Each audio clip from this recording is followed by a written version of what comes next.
YHWHY, thank you for tuning in. We're going to be reading the book of Maccabees, First Maccabees, and in the phonetic Hebrew it is the Sefer of Maccabeem Rishon. Chapter 1.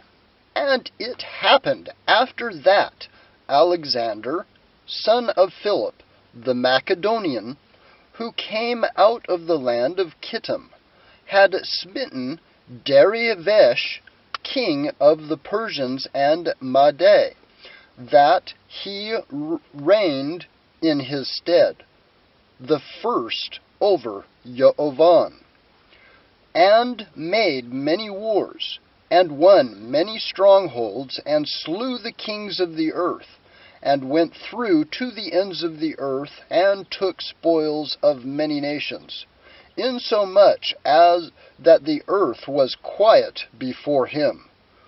Whereupon he was exalted, and his heart was lifted up. And he gathered a mighty strong host, and ruled over countries and nations and kings, who became tributaries unto him. And after these things he fell sick, and perceived that he should die. Wherefore he called his servants, such as were honorable, and had been brought up with him from his youth, and parted his kingdom among them, while he was yet alive. So Alexander reigned 12 years, and then died. And his servants bore rule every one in his place, and after his death they all put crowns upon themselves. So did their sons after them many years, and evils were multiplied in the earth. And there came out of them a wicked root, Antiochus, surnamed Epiphanes, son of Antiochus the king, who had been a hostage at Rome, and he reigned in the 137 year of the kingdom of the Yavaneum. In those days went there out of Israel wicked men, who persuaded many, saying, Let us go and make a covenant with the heathen that are round about us, for since we departed from them we have had much sorrow. So this device pleased them well. Then certain of the people were so forward herein that they went to the king, who gave them license to do after the ordinances of the heathen. Whereupon they built a place of exercise at Jerusalem according to the custom of those heathen, and made themselves uncircumcised, and forsook the Kodesh covenant, and joined themselves to the heathen, the Goyim, and were sold to do mischief. Now, when the kingdom was established before Antiochus, he thought to reign over Mitzrayim, that he might have the dominion of 2 realms. Wherefore he entered into Mitzrayim with a great multitude, with chariots and elephants and horsemen, and a great navy, and made war against Ptolemy, king of Mitzrayim.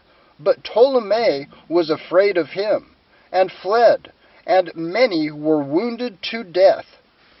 Thus they got the strong cities in the land of Mitzrayim, and he took the spoils thereof. And after that Antiochus had smitten Mitzrayim, he returned again in the 143rd year, and went up against Jerusalem and Israel with a great multitude, and entered proudly into the set-apart sanctuary, and took away the golden altar, and the menorah of light, and all the vessels thereof, and the table of showbread, and the pouring vessels, and the vials, and the censers of gold, and the veil, and the crown, and the golden ornaments that were before the hechel, the temple, all which he pulled off. He took also the silver, and the gold, and the precious vessels. Also he took the hidden treasures which he had found. And when he had taken all away, he went into his own land, having made a great massacre, and spoken very proudly. Therefore there was a great mourning in Israel, in every place where they were, so that the princes and elders mourned, the Betulas, the Almas, the virgins, and the young men were made feeble, and the beauty of women was changed.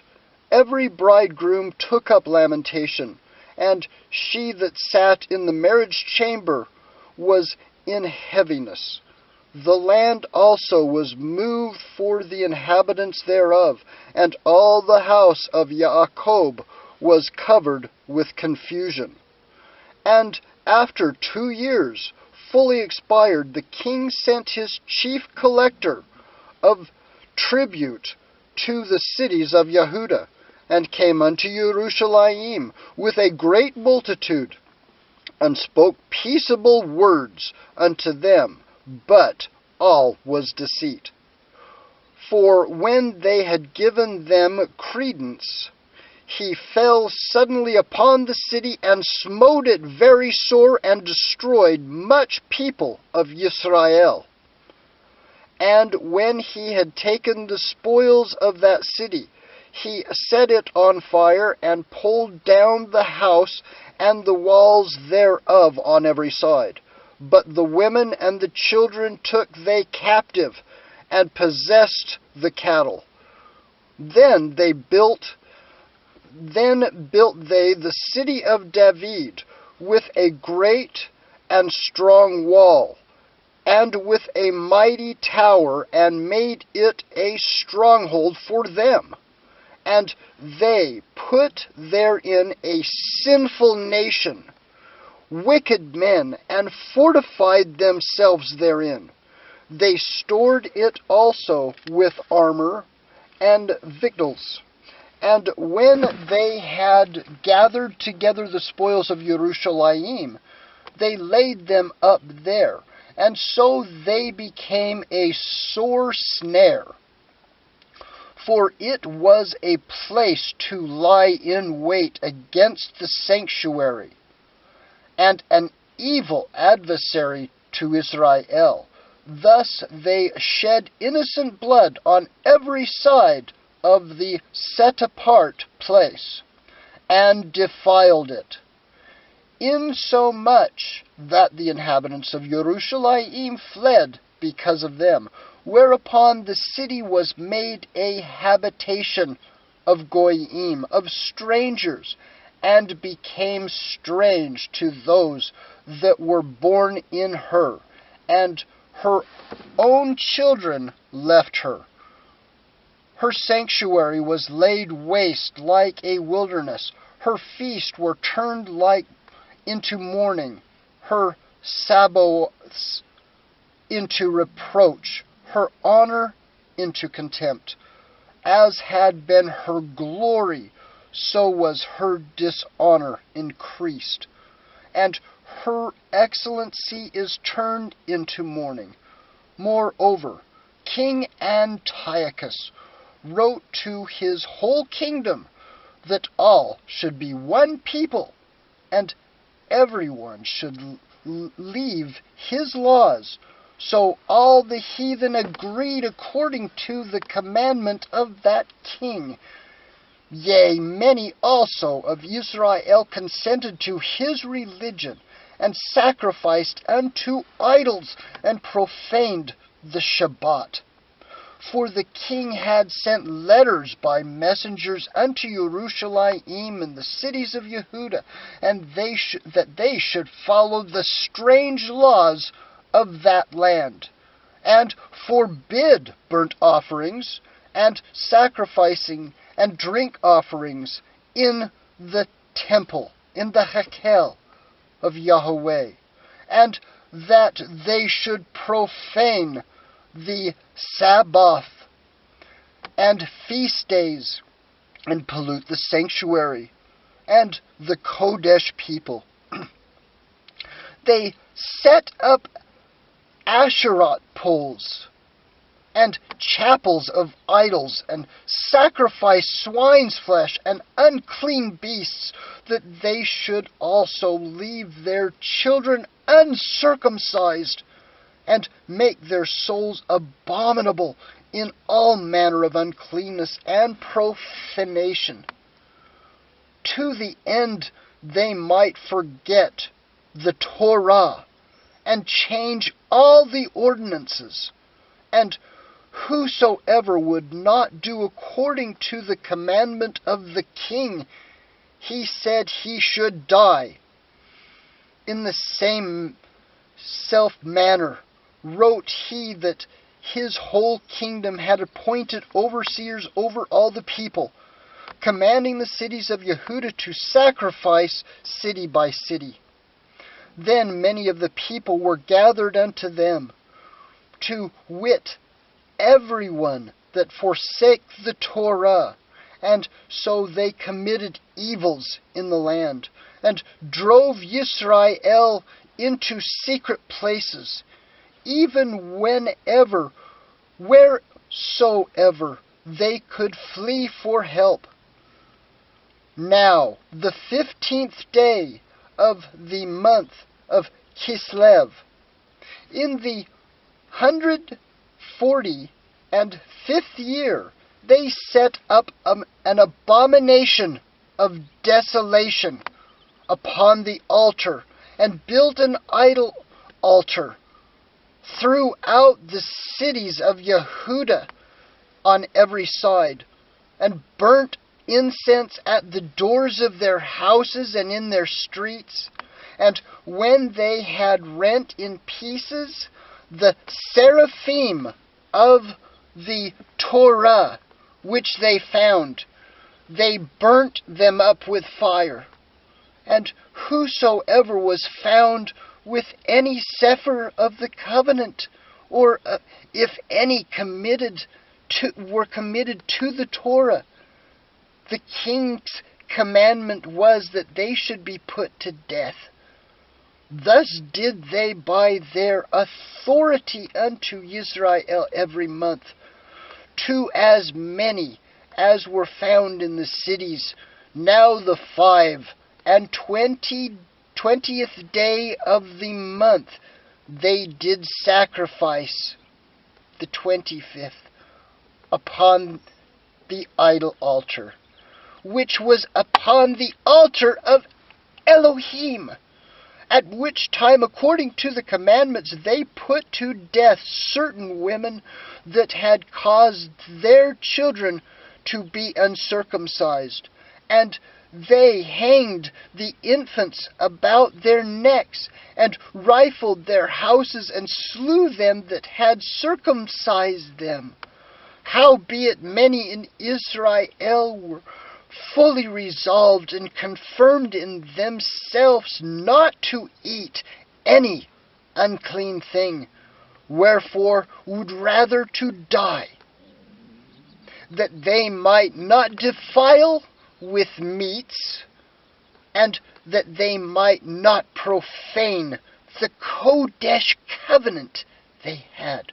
So then they died, and there was a very great wrath upon Israel.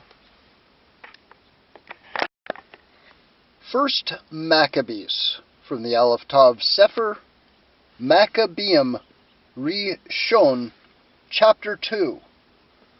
In those days arose Mattityahu, the son of Yahuachan, the son of Shimeon, a Cohen, a priest of the sons of Yariv, from Jerusalem, and dwelt in Modin.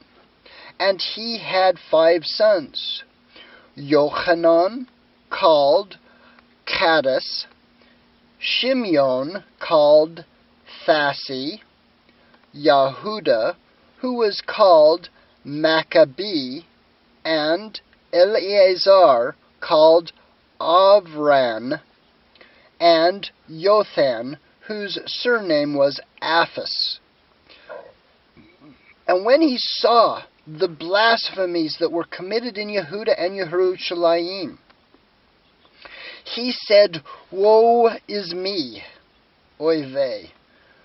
Wherefore I was born to see this misery of my people, and the Kodesh set apart city, and to dwell there, when it was delivered into the hands of the enemy, and the sanctuary into the hand of strangers. Her temple is become a man without glory. Her vessels, glorious vessels, were carried away into captivity. Her infants are slain in the streets, her young men with swords of her enemy. What nation has not had a part in her kingdom and gotten of her spoils? All her ornaments are taken away. Of a free woman she is become a bondservant, and behold our sanctuary. Even our beauty and our glory is laid waste, and the other people have profaned it. To what end, therefore, shall we live any longer? Then Mattithiah, and his sons rent their talits, their clothes, and put on sackcloth, and mourned very sore. In the meanwhile, the king's officers, such as compelled the people to revolt, came into the city, Modin, to make them sacrifice, and when many of Israel came unto them, Mattithiah also and his sons came together. Then answered the king's officers and said to Mattithiah, On this wise, you are a ruler, and an honorable and great man in the city, and strengthened with sons and brethren. Now therefore, come you first, and fulfill the king's commandment, like as all the heathen have done. Yea, and the men of Yehuda also, and such as remain at Jerusalem.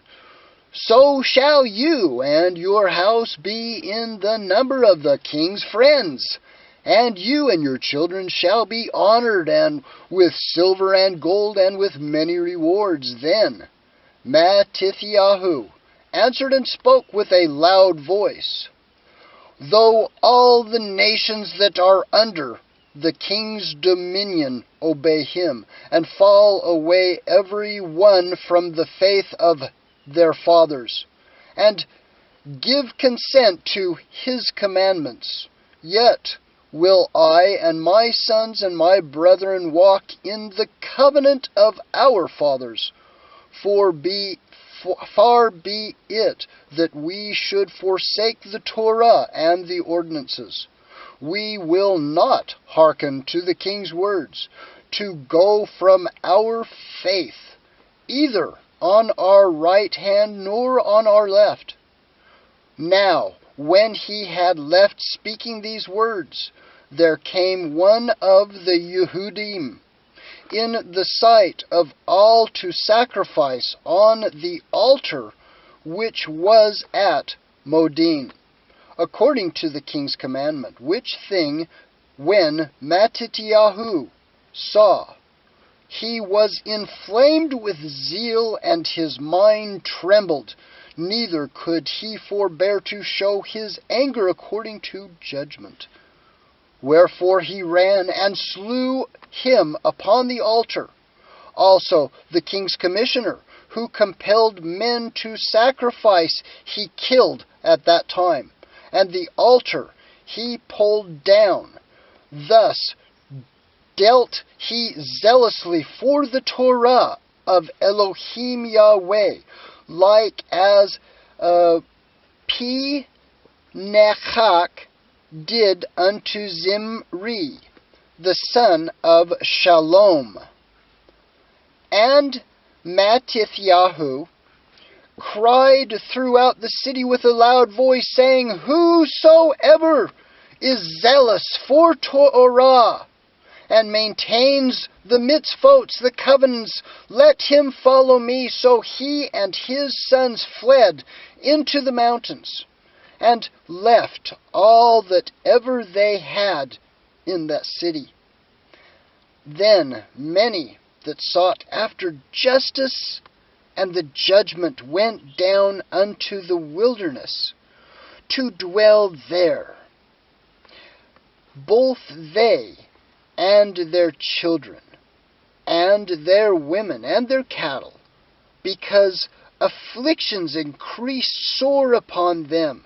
Now when it was told the king's servants and the host that was at Jerusalem in the city of David, that certain men who had broken the king's commandment were gone down into the secret places in the wilderness, they pursued after them with a great number, and having overtaken them, they camped against them, and made war against them on the Shabbat. And they said unto them, Let that ye have done hitherto sacrifice come forth, and do according to the commandment of the king, and ye shall live. But they said, We will not come forth, neither will we do the king's command to profane the Sabbath. So then they gave them the battle with all speed. Howbeit they answered them not, neither cast they a stone at them, nor stopped the places where they lay hid, but said, Let us die all in our innocency. Shamayim and Eretz, heaven and earth will testify for us, that ye put us to death wrongfully. So they rose up against them and battled on the Shabbat, and they slew them with their women and their children and their cattle, to the number of 1,000 people. Now when Mattityahu and his friends understood thereof, they mourned for them right sore. And one of them said to another, If we all do as our brethren have done, and fight not for our lives and Torah against the heathen, they will now quickly root us out of the earth. At that time, therefore they decreed, saying, Whosoever shall come to make battle with us on the Shabbat, we will fight against them. Neither will we die all, or as our brethren that were murdered in the secret places. Then came there into him a company of Hasidians, who were mighty men of Israel, even all such as were voluntary, devoted unto the Torah. Also they that fled for persecution joined themselves unto them, and were a stay unto them. So they joined their forces, and smote sinful men in their anger, and wicked men in their wrath. But the rest fled to the heathen for help. Then Mattithiahu and his friends went round about and pulled down the altars, and what children soever they found within the coast of Israel uncircumcised, those they circumcised valiantly. They pursued also after the proud men, and the work prospered in their land. So they recovered the Torah out of the hand of other people, and out of the hand of the kings, neither suffered they the sinner to triumph. Now, when the time drew near that Mattithiahu should die, he said unto his sons, Now has pride and rebuke gotten strength, and the time of destruction, and the wrath of indignation. Now therefore, my sons, be zealous for the Torah, and give your lives for the covenant of your fathers. Call to the remembrance what acts our fathers did in their time, so shall ye receive great honor and an everlasting name. Was not Abraham found faithful in temptation, and it was imputed unto him for Zadokness, for righteousness? Jehoshaphat in the time of his distress kept the commandments, and was made the Lord of Mitzrayim. And Pinechat, our father, in being zealous and fervent, obtained the covenant of an everlasting Kohanim, a priesthood. YHWH, for fulfilling the word, was made a judge in Israel. Caleb, for bearing witness before the assembly, receiving the heritage of the land. King David, for being merciful, possessed the throne of an everlasting kingdom, a Malkut. Eliyahu, for being zealous and fervent for the Torah, was taken up into the Shamayim, into heaven. And Hananiah, and Azariah, and Mishael, by believing, were saved out of the flame. Daniel, for his innocency, was delivered from the mouth of lions. And thus consider ye throughout all ages that none that put their trust in him shall be overcome. Fear not then the words of a sinful man, for his glory shall be poop, dung, and worms. Today he shall be lifted up, and tomorrow he shall not be found, because he is returned into the dust, and his thoughts is come to nothing. Wherefore ye, my sons, be valiant, and show yourselves men, and in the behalf of the Torah, for by it shall ye obtain glory. And behold, I know that your brother Shimeon is a man of counsel. Give ear unto him always. He shall be a father unto you. As for Yehuda Maccabee, he has been mighty and strong, even from his youth up. Let him be your captain, and fight the battle of the people. Take also unto you all those that observe the Torah, and avenge ye the wrong of your people. Recompense fully the heathen, and take heed to the commandments of the Torah. So he blessed them, Baruch Yivareka, and he was gathered to his fathers. And he died in the 160th year, and his sons buried him in the sepulchre of his father at Modin. And all Yisrael made great lamentation for him. Maccabees Rishon, 1 Maccabees, chapter 3. Then his son Yehuda, called Maccabee, rose up in his stead, and all his brethren helped him, and so did they all that held with his father, that they fought with cheerfulness in battle for Yisrael. So he got his people great honor, and put on a breastplate as a giant, and girt his warlike harness about him, and he made battles, protecting the host with his sword.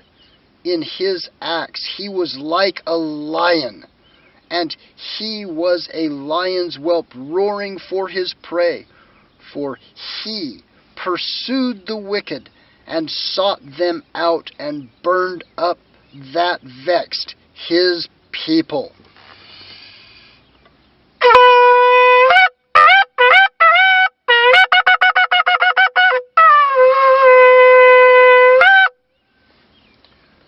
Wherefore the wicked shrunk for fear of him, and all the workers of iniquity were troubled, because YHWH prospered in his hand. He grieved all many kings, and made Yaakov glad with his axe, and his memorial is blessed forever.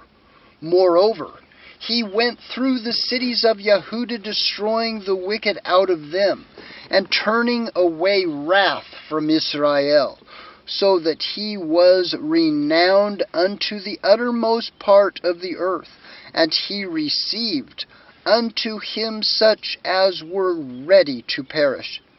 Then Apollonius gathered the other people together, and a great host out of Shamaron came to fight against Israel. Which thing when Yehuda perceived, he went forth to meet him, and so he smote him and slew him. Many also fell down slain, but the rest fled. Wherefore Yehuda took their spoils, and Apollonius swords also, and wherewith he fought all his life long. Now when Saron, a prince of the army of Aram, heard say that Yehuda had gathered unto him a great multitude and company of faithful to go out with him to war, he said, I will get me a name and honor in the kingdom, for I will go fight with Yehuda and them that are with him, who despise the king's commandment. So he made him ready to go up, and there went with him a mighty host of wicked to help him, and to be avenged of the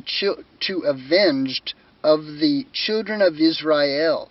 And when he came near to going up of Bet Horon, Yehuda went forth to meet him with a small company, who, when they saw the host coming to meet them, said to Yehuda, How shall we be able, being so few, to fight against so great a multitude, and so strong, seeing we are ready to faint, and fasting all this day?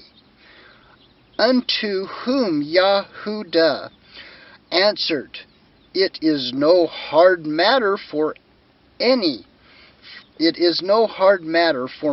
to be shut up in the hands of a few, and with Elohim Tezavot of heaven it is all one, echad, to deliver with a great multitude or a small company. For the victory of battle stands not in the multitude of a host, but strength comes from heaven. They come against us inasmuch and iniquity to destroy us, and our women and our children, and to spoil us, but we fight for our lives and for our Torah. Wherefore Yahweh himself will overthrow them before our face. And as for you, be ye not afraid of them. Now as soon as he had left off speaking, he leapt suddenly upon them. And so Saron and his host was overthrown before him, and they pursued them from the going down of Bet Horon unto the plain, where there slain about 800 men of them, and the remnant fled into the land of Pelishtim. Then began the fear of Yehuda and his brothers, and an exceeding great dread, to fall upon the nations, the Goyim around them, insomuch as his fame came unto the king, and all nations talked of the battles of Yehuda. Now when King Antiochus heard these things, he was full of indignation. Wherefore he sent and gathered together all the forces of his realm, even a great strong army. He opened also his treasuries, and gave his soldiers pay for a year, commanding them to be ready whensoever should need them.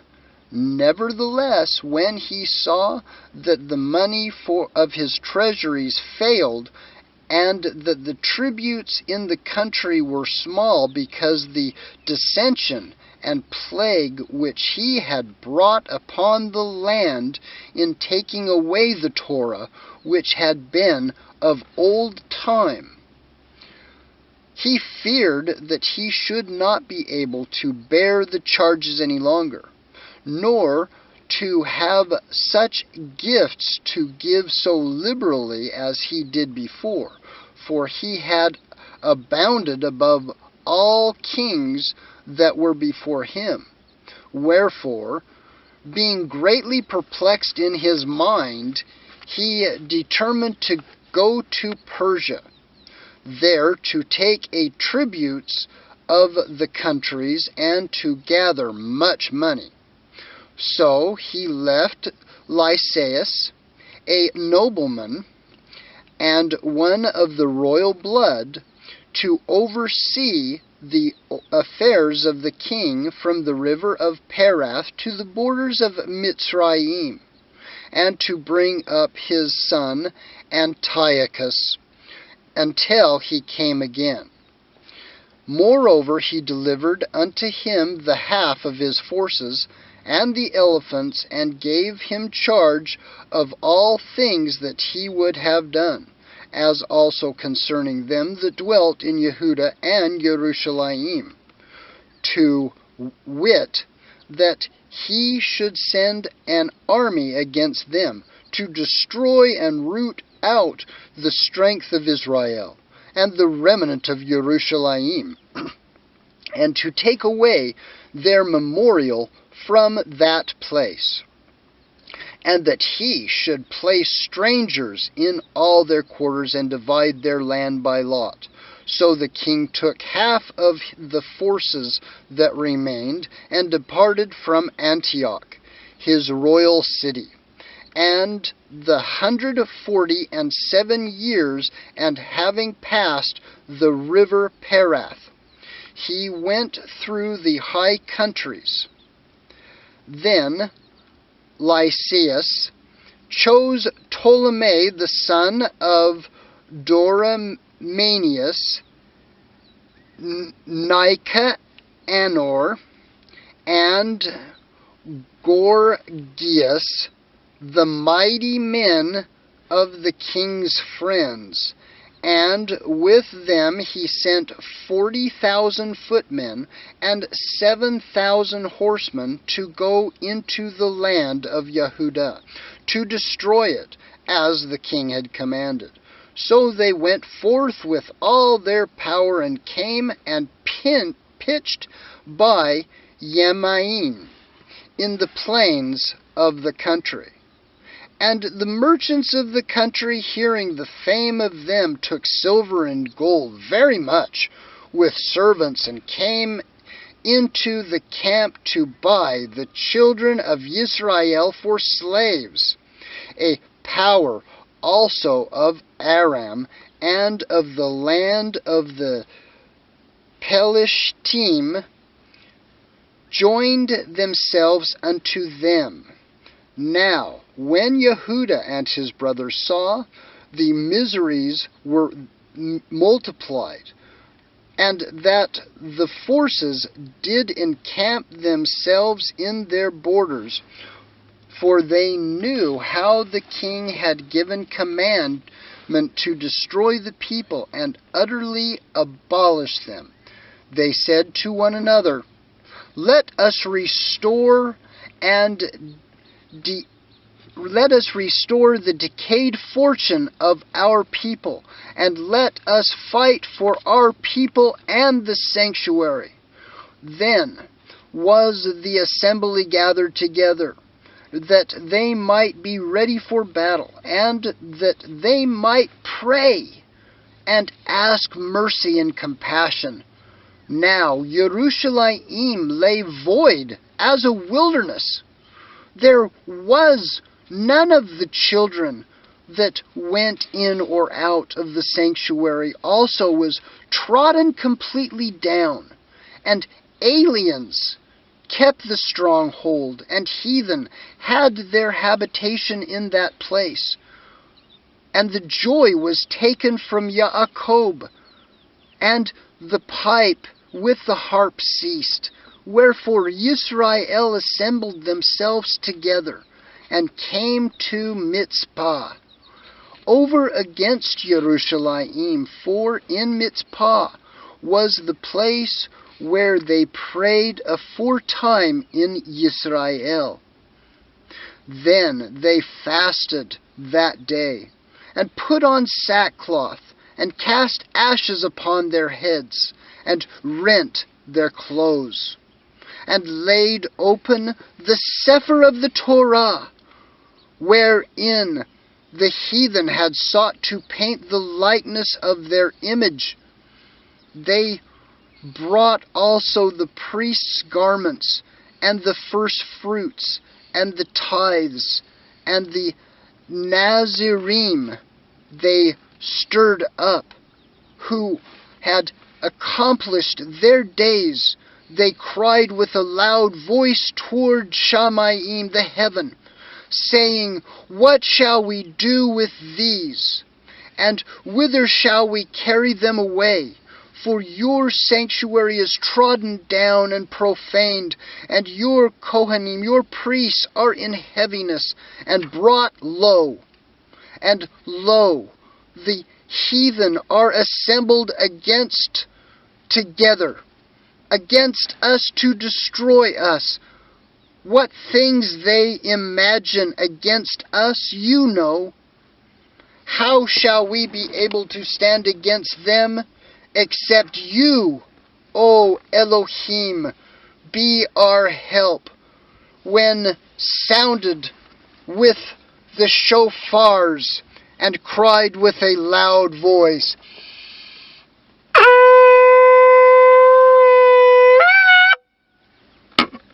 And after this, Yehudah ordained captains over the people, even captains over thousands, and over hundreds, and over 50s, and over 10s.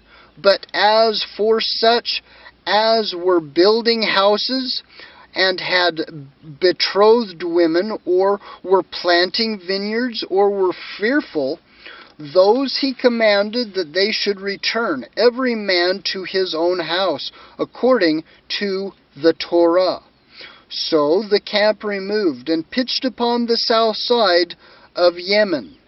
And Yehuda said, Arm yourselves and be valiant, and be that ye be in readiness against the morning, that ye may fight with these goyim, these nations that are assembled together against us to destroy us and our sanctuary.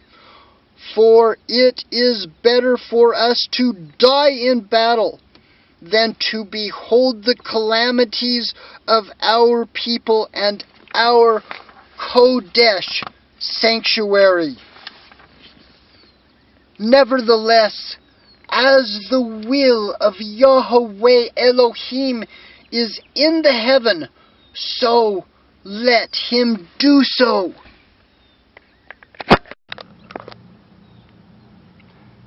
First Maccabees, chapter 4.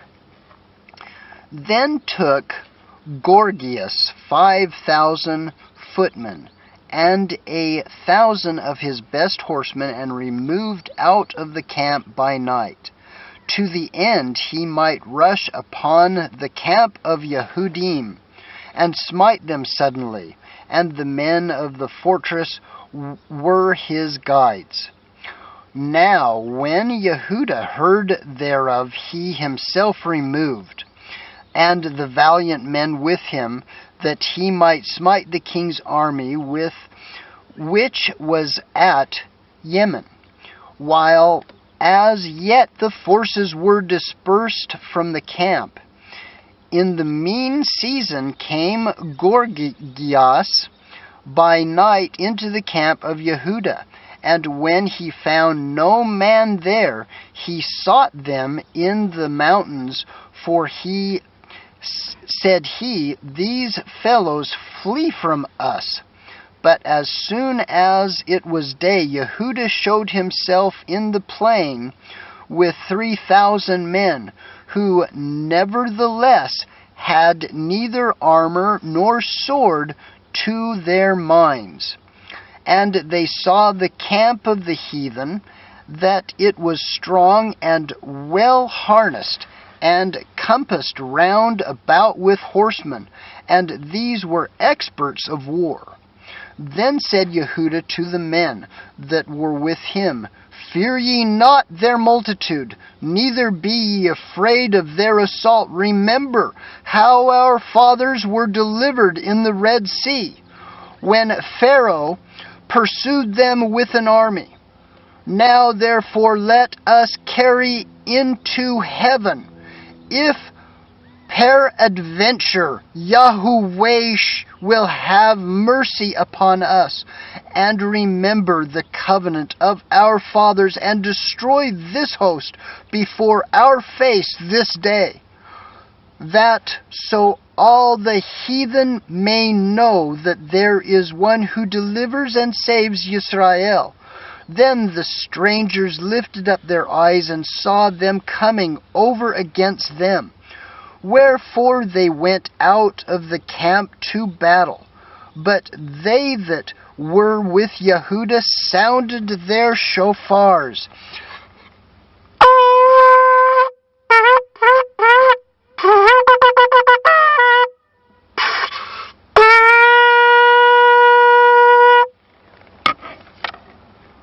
So they joined the battle when Yehuda sounded their shofar. And the heathen, being discomforted, fled into the plains. Howbeit, all the hindermost of them were slain with the sword, for they pursued them unto Gazum, and unto the plains of Edom, and Ashdod, and Yavneel, so that they were slain of them upon 3,000 men.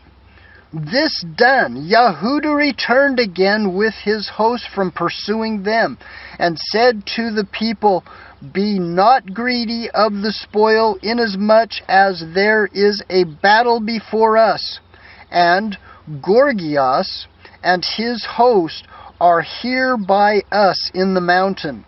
But stand ye now against our enemies, and overcome them, and after this ye may boldly take the spoils.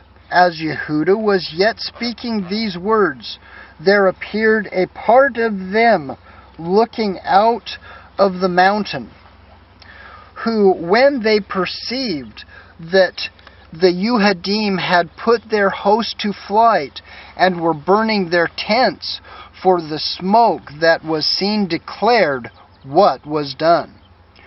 When therefore they perceived these things, they were sore afraid. And seeing also the host of the Yehudim in the plain ready to fight, ready for battle, they fled everyone into the land of the strangers. Then Yehuda returned to spoil the tents, where they got much gold and silver, and blue silk, and purple of the sea, and great riches. After this they went home, and sung a song of thanksgiving, and Baruch gave praise Yahweh in heaven, because he is Tov, he is good, because his mercies, his chesed, endure forever. Thus Israel had a great deliverance that day. Now all the strangers that had escaped came and told Lysias what had happened, who, when he heard thereof, was confounded and discouraged, because neither such thing as he would were done unto Israel, nor such things as the king commanded him were come to pass. The next year, therefore, following, Lysias gathered together 70,000 choice men of foot, and 5,000 horsemen, that he might subdue them. So that they came unto Edom, Esau, and pitched their tents at Bet Surah, and Yehuda met them with 10,000 men. And when they saw that mighty army, he prayed and said, Baruch atah Yahweh, blessed are you, O Shua, O Savior of Israel, who did quell the violence of the mighty man by the hand of your servant David, and gave the host of strangers into the hand of Jonathan, the son of Shual, and his armor-bearer. Shut up the army in the hand of your people Israel, and let them be confounded in their power and horsemen. Make them be of no courage, and cause their boldness of their strength to fall away, and let them quake at their destruction. Cast them down with the sword of them that love you, and let all those that know your name praise you with thanksgiving. So they joined battle. There were slain of the host of Lysias about 5,000 men, even before them were they slain. Now when Lysias saw his army put to flight, and the manless of Yehuda's soldiers, and how they were ready either to live or die valiantly, he went into Antioch and gathered together a company of strangers, and having made his army greater than it was, he purposed to come again into Yehuda. Then said Yehuda and his brethren, Behold, our enemies are discomforted. Let us go up and cleanse and dedicate the sanctuary Upon this all the host assembled themselves together, and went up unto Mount Sion. And when they saw the sanctuary desolate, and the altar profaned, and the gates burned up, and the shrubs growing up in the courts as a forest, or in one of the mountains, yea, and the priests' chambers pulled down, they rent their clothes, and made great lamentation, and cast ashes upon their head, and fell down flat to the ground upon their faces, and blew an alarm with the shofar, and cried towards heaven.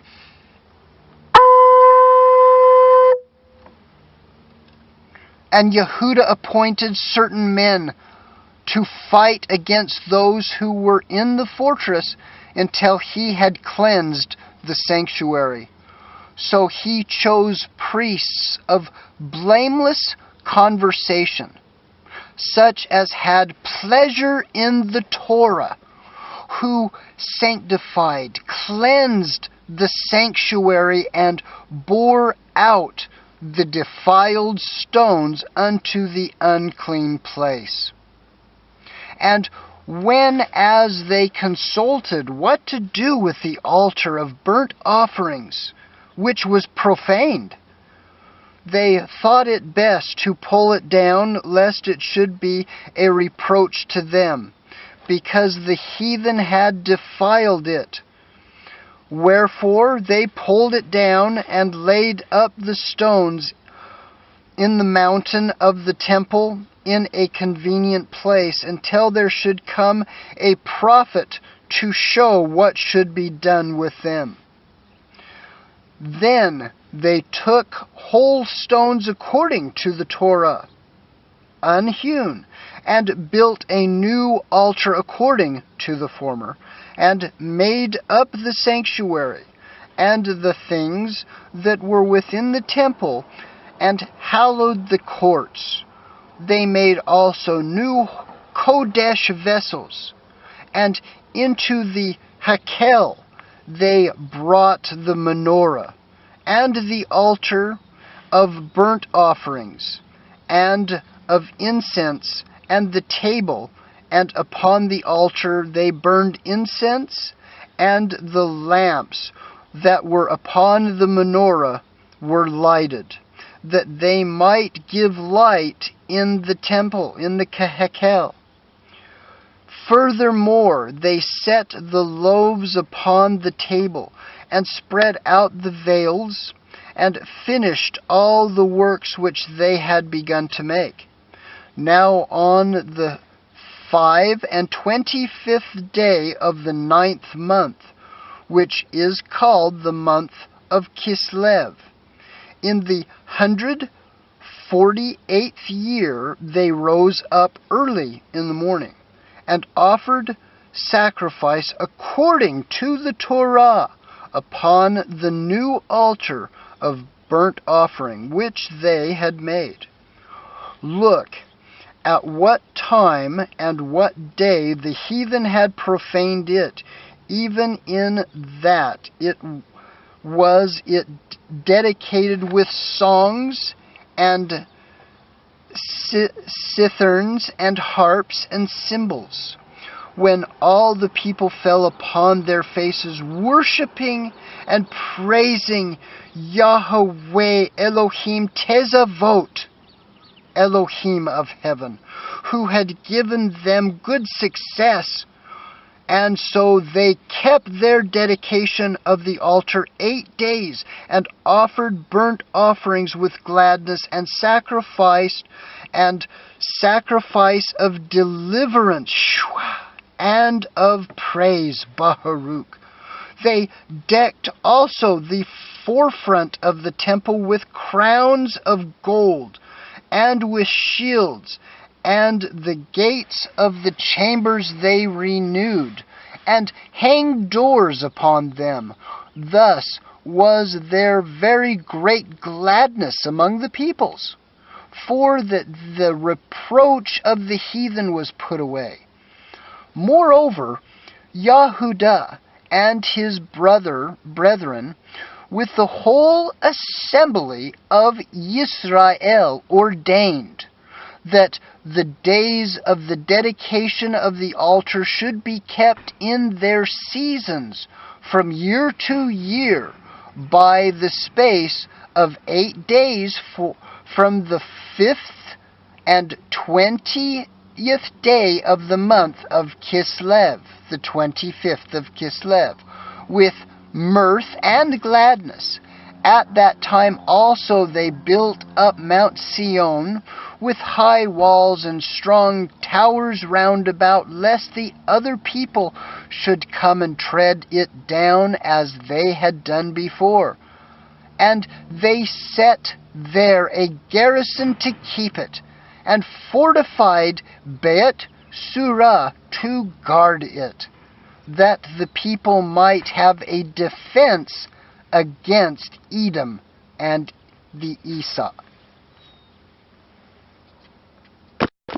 Maccabees Rishon, First Maccabees, from the Aleph Tav Sefer, chapter 5. Now, when the nations round about heard that the altar was built and the sanctuary renewed as before, it displeased them very much. Wherefore they thought to destroy the generations of Yaakov that was among them, and whereupon they began to slay and destroy the people. Then, when Yehudah fought against the children of Esau in Edom at Arabatim, because they besieged Gael, and he gave them a great overthrow, and abated their courage, and took their spoils. Also he remembered the injury of the children of Bean, who had been a snare and an offense unto the people, in that they lay in wait for them in the ways. He shut them up therefore in the towers, and encamped against them, and destroyed them utterly, and burned the towers of that place with fire, and all that were therein. Afterward he passed over to the children of Ammon, where he found a mighty power, and much people, with Timotheus their captain. So he fought many battles with them, till at length they were discomforted before him, and he smote them, and that he had taken Yazer. With the towns belonging therein, he returned into Yehudah. Then the heathen that were at Gilead assembled themselves together against Israel, that were in their quarters, to destroy them. But they fled to the fortress of Dathama, and sent letters unto Yehudah and his brethren. The heathen that are round about us are assembled together against us to destroy us, and they are preparing to come and take the fortress whereunto we fled. Timotheus, being captain of their host, came now therefore, and deliver us from their hands, for many of us are slain. Yea, all our brethren that were in the places of Toviyahu are put to death. Their women and their children also have carried away as captives, and borne away their stuff, and have destroyed there about 1,000 men. While these letters were yet reading, behold, there came other messengers from Gilead with their clothes rent, who reported on this wise, and said, They of Akko and of Zoar, and Sidon, and all Gilead of the other people are assembled together against us to consume us. Now, when Yehuda and the people heard these words, they assembled a great assembly together to consult that they should do for their brethren that were in trouble, and assaulted of them. And they then said Yehuda unto Shimeon on his brother, Choose you out men, and go and deliver your brethren that are in Gilead. For I and Jonathan, my brother, will go into the country of Gilead. So he left Joseph, the son of Zachariah, the Azariah, captains of the people, with the remnant of the host in Yehuda to keep it, unto whom he gave command, saying, Take ye the charge of this people, and see that ye make not war against the heathen until the time that we come again. Now unto Shimeon were given 3,000 men to go into Gilead, and unto Yehuda 8,000 men for the country of Gilead.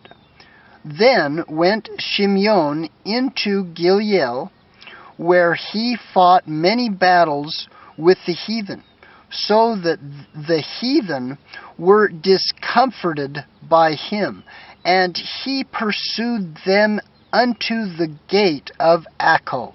And there were slain the heathen about 3,000 men, whose spoils he took, and those that were in Gilead and in Arbatus, with their women and their children, and all that they had, took he away with him, and brought them into Yehuda with great joy.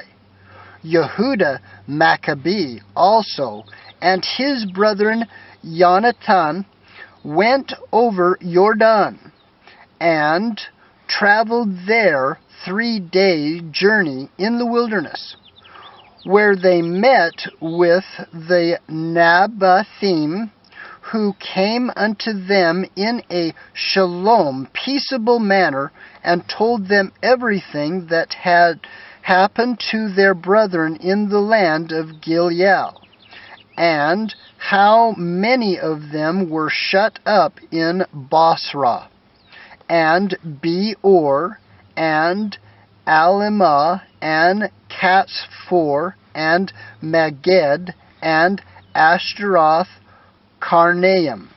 And all these cities are strong and great, and that they were shut up in the rest of the cities of the country of Gilead, and that against tomorrow they had appointed to bring their host against the forts, and to take them and to destroy them all in one day.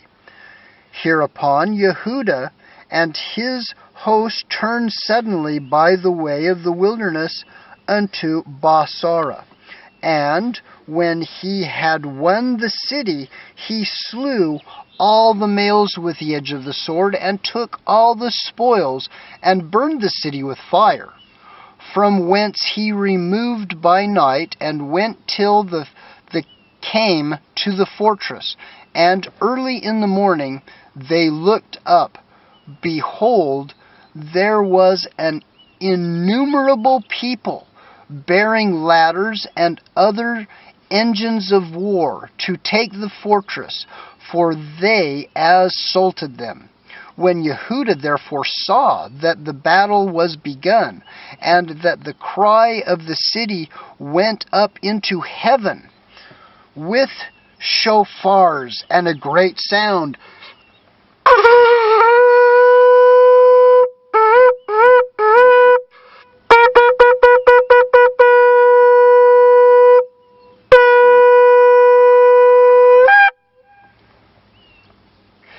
said unto his host, Fight this day for your brethren. So he went forth behind them in 3 companies, who sounded their shofars.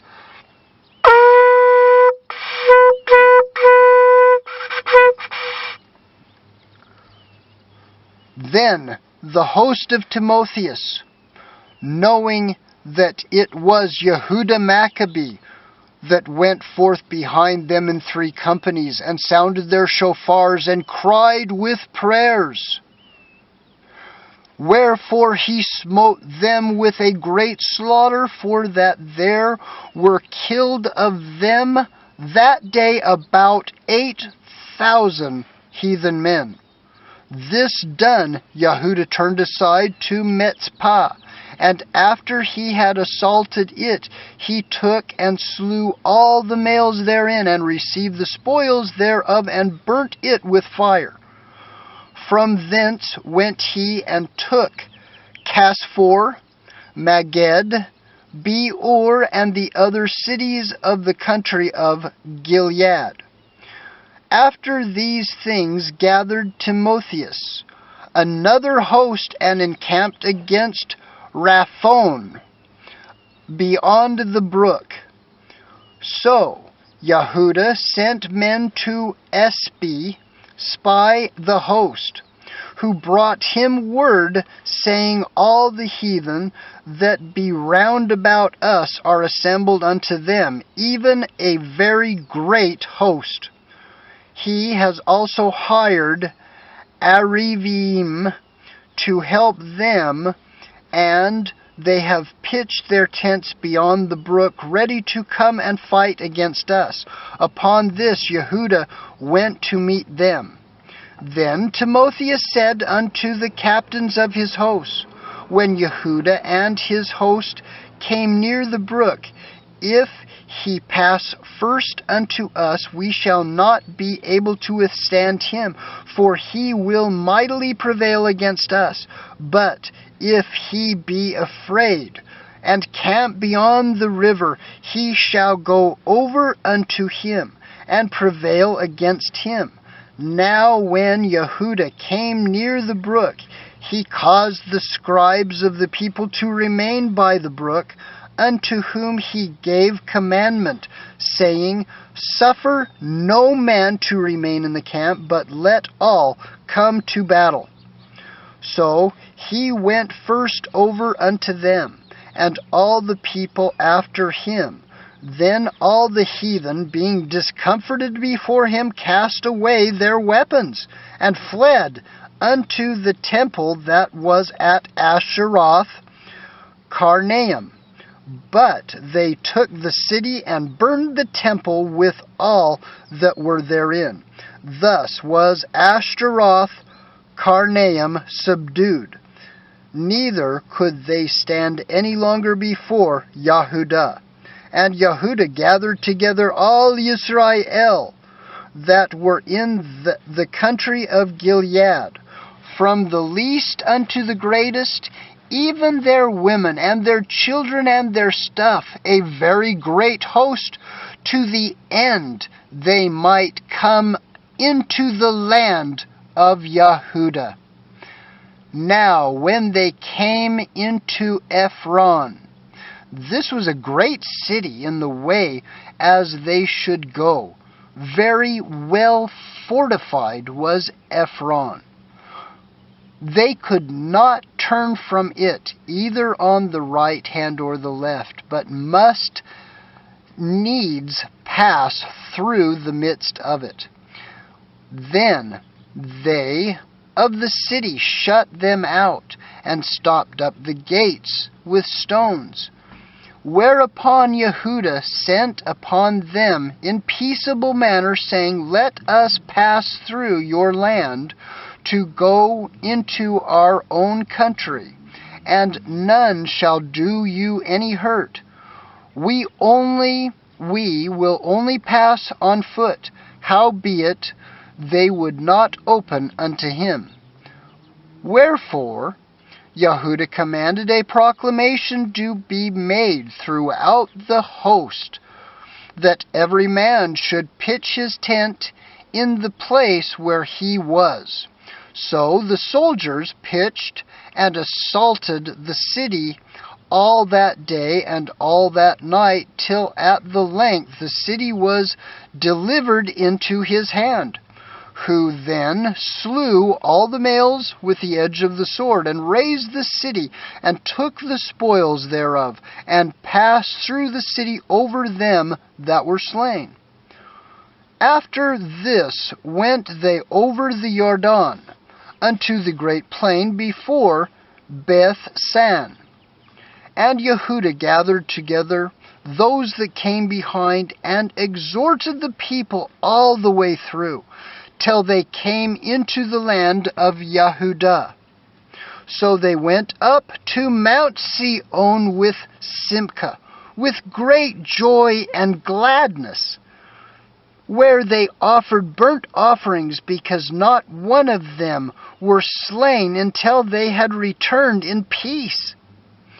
Now, what time as Yehuda and Johanathan were in the land of Gilead, and Shimeon his brother in Gilead, before Akko, Joseph the son of Zachariahu, and Azariahu, captains of the garrisons, heard of the valiant acts and warlike deeds which they had done.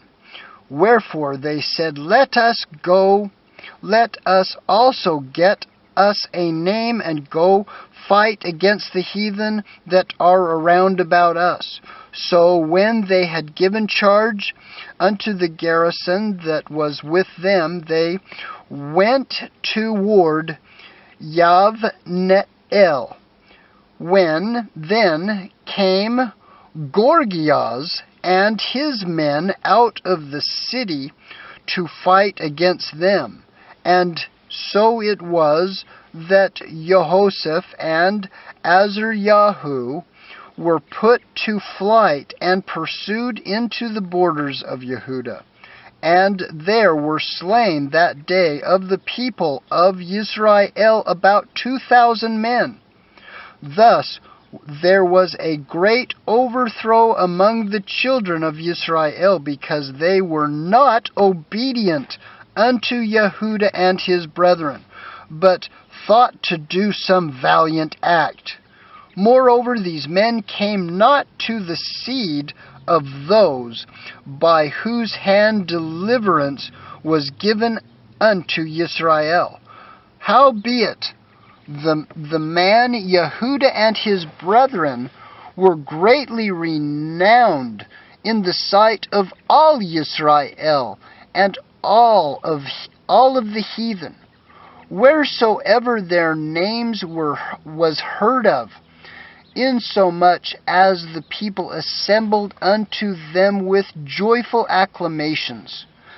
Afterward went Yehuda forth with his brethren, and fought against the children of Esau in the land toward the Negev, where he smote Shavron, and in the towns thereof, and pulled down the fortress of it, and burned the towers thereof round about it. From thence he removed to go into the land of the Pelishtim, and passed through Shamron. At that time certain priests, desirous to show their valor, were slain in battle, for that they went out to fight unadvisedly. So Yehuda turned to Ashdod in the land of the Pelishtim, and when he had pulled down their altars, and burned their carved images with fire, and spoiled their cities, he returned into the land of Yehuda. First book of Maccabees, chapter 6. About that time, King Antiochus, traveling through the high countries, heard say that Elamias in the country of Persia was a city greatly renowned for riches, silver, and gold, and that there was in it a very rich temple, wherein were coverings of gold, and breastplates, and shields, which Alexander, son of Philip the Macedonian king, who reigned first among the Yavanim, had left there. Wherefore he came and sought to take the city, and to spoil it. But he was not able, because they of the city, having had warned thereof, rose up against him in battle. So he fled and departed thence with great heaviness, and returned to Babel. Moreover, there came one who brought him tidings into Persia, that the armies which went against the land of Yehuda were put to flight, and that Lysias, who went forth first with great power, was driven away of the Yehudim, and that they were made strong by the armor, and power, and store of spoils, which they had gotten of the armies whom they had destroyed. Also, that they had pulled down the abomination, which he had set up upon the altar in Jerusalem, and that they had compassed about the sanctuary with high walls, as before, and his city Bet Surah. Now, when the king heard these words, he was astonished and sore moved, whereupon he laid himself down upon his bed and fell sick for grief, because it had not befallen him as he looked for. And there he continued many days, for his grief was even more and more, and he made account that he should die. Wherefore he called for all his friends, and said unto them, The sleep is gone from my eyes, and my heart fails for every care. And I thought with myself, into what tribulation am I come, and how great a flood of misery it is, wherein now I am, for I was bountiful and beloved in my power, but now I remember the evils that I did at Jerusalem, and that I took all the vessels of gold and silver that were therein, and sent to destroy the inhabitants of Yehuda without a cause. I perceive therefore that for this cause these troubles have come upon me, and behold, I perish through great grief in a strange land. Then called he for Philip, one of his friends, who made him ruler over all his realm. And he gave him a crown, and his robe, and his signet, to the end he should bring up his son Antiochus, and nourish him up for the kingdom. So King Antiochus died. And there in the 149th year, now then Lysias knew that the king was dead, so he set up Antiochus his son, whom he had brought up being young, to reign in his stead, and his name he called Eupator.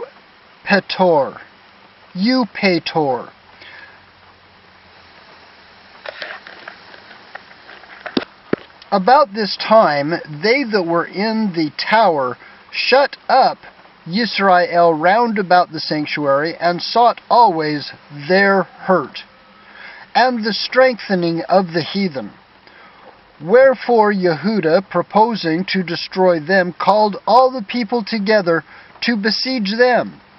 So they came together and besieged them in the 150th year, and he made mounts for shot against them, and other engines. Howbeit certain of them that were besieged go forth, until whom some wicked men of Israel joined themselves, and they went unto the king, and said, How long will it be ere you execute judgment, and avenge your brethren? We have been willing to serve your father, and to do as you would have us to do, and to obey his commandments. For which cause they of our nations besiege the tower, and are alienated from us. Moreover, as many of us as they could light on, they slew, and spoiled our inheritance. Neither have they stretched out their hand against us only, but also against our borders, their borders. And behold, this day they are besieging the tower at Jerusalem to take it, the sanctuary also, and Bethsura have they fortified. Wherefore, if you do not prevent them quickly, they will do the greater thing than these.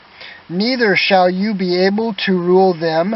Now when the king heard this, he was angry, and gathered together all his friends and the captains of his army, and those that had charge of his horse.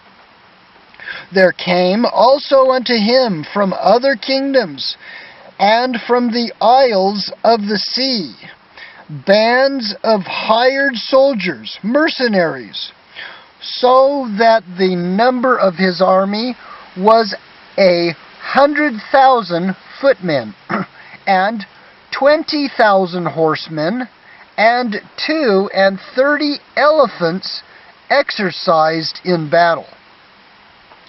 These went through Edom, and pitched against Bethsura, which they assaulted many days, making engines of war. But they of Bethsura came out and burned them with fire, and fought valiantly.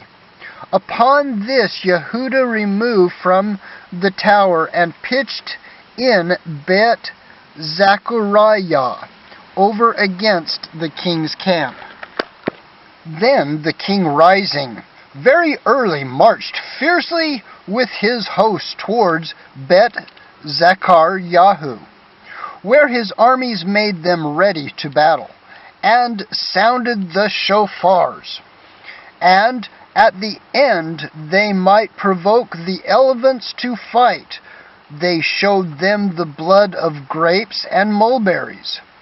Moreover, they divided the beasts among the armies, and for every elephant they appointed 1,000 men, armed with coats of mail, and with helmets of brass on their heads. And besides this, for every beast were ordained 500 horsemen of the best. These were ready at every occasion, wheresoever the beast was, and whithersoever the beast went, they went also. Neither departed they from him. And upon the beasts were the strong towers of wood, which covered every one of them, and were girt fast unto them with devices. Where there also upon every one 32 strong men, that fought upon them, besides the Indian that ruled him. As for the remnant of the horsemen, they set them on this side and that side at the 2 parts of the host, giving them signs what to do, and being harassed all over amidst the ranks. Now when the sun shone upon the shields of gold and brass, the mountains glistened therewith, and shined like lamps of fire. So part of the king's army being spread upon the high mountains, and part on the valleys below, they marched on safely and in order. Wherefore all that heard the noise of their multitude, and the marching of their company, and the rattling of their harnesses, were moved, for the army was very great and mighty. And Yehuda and his host drew near, and entered into battle, and there were slain of the king's army 600 men. Eleazar also, surnamed Savaran, perceiving that one of the beasts, armed with royal harnesses, was higher than all the rest, and supposing that the king was upon him, put himself in jeopardy, to the end that he might deliver his people, and get a perpetual name. Wherefore he ran upon him courageously through the midst of the battle, slaying the right hand and on the left, so that they were divided from him on both sides. Which done, he crept under the elephant, and thrust him under, and slew him, whereupon the elephant fell down upon him, and there he died. Howbeit the rest of the Yehudim, seeing the strength of the king and the violence of his force, turned away from them. Then the king's army went up to Jerusalem to meet them, and the king pitched his tents against Yehuda, and against Mount Sion. But with them that were in Bet Surah he made shalom, peace, for they came out of the city, because they had no victuals there to endure the siege, it being a year of rest to the land.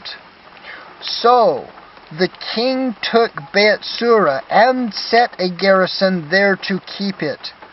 As for the sanctuary, he besieged it many days, and set their artillery with engines and instruments to cast fire and stones, and pieces to cast spears and slings.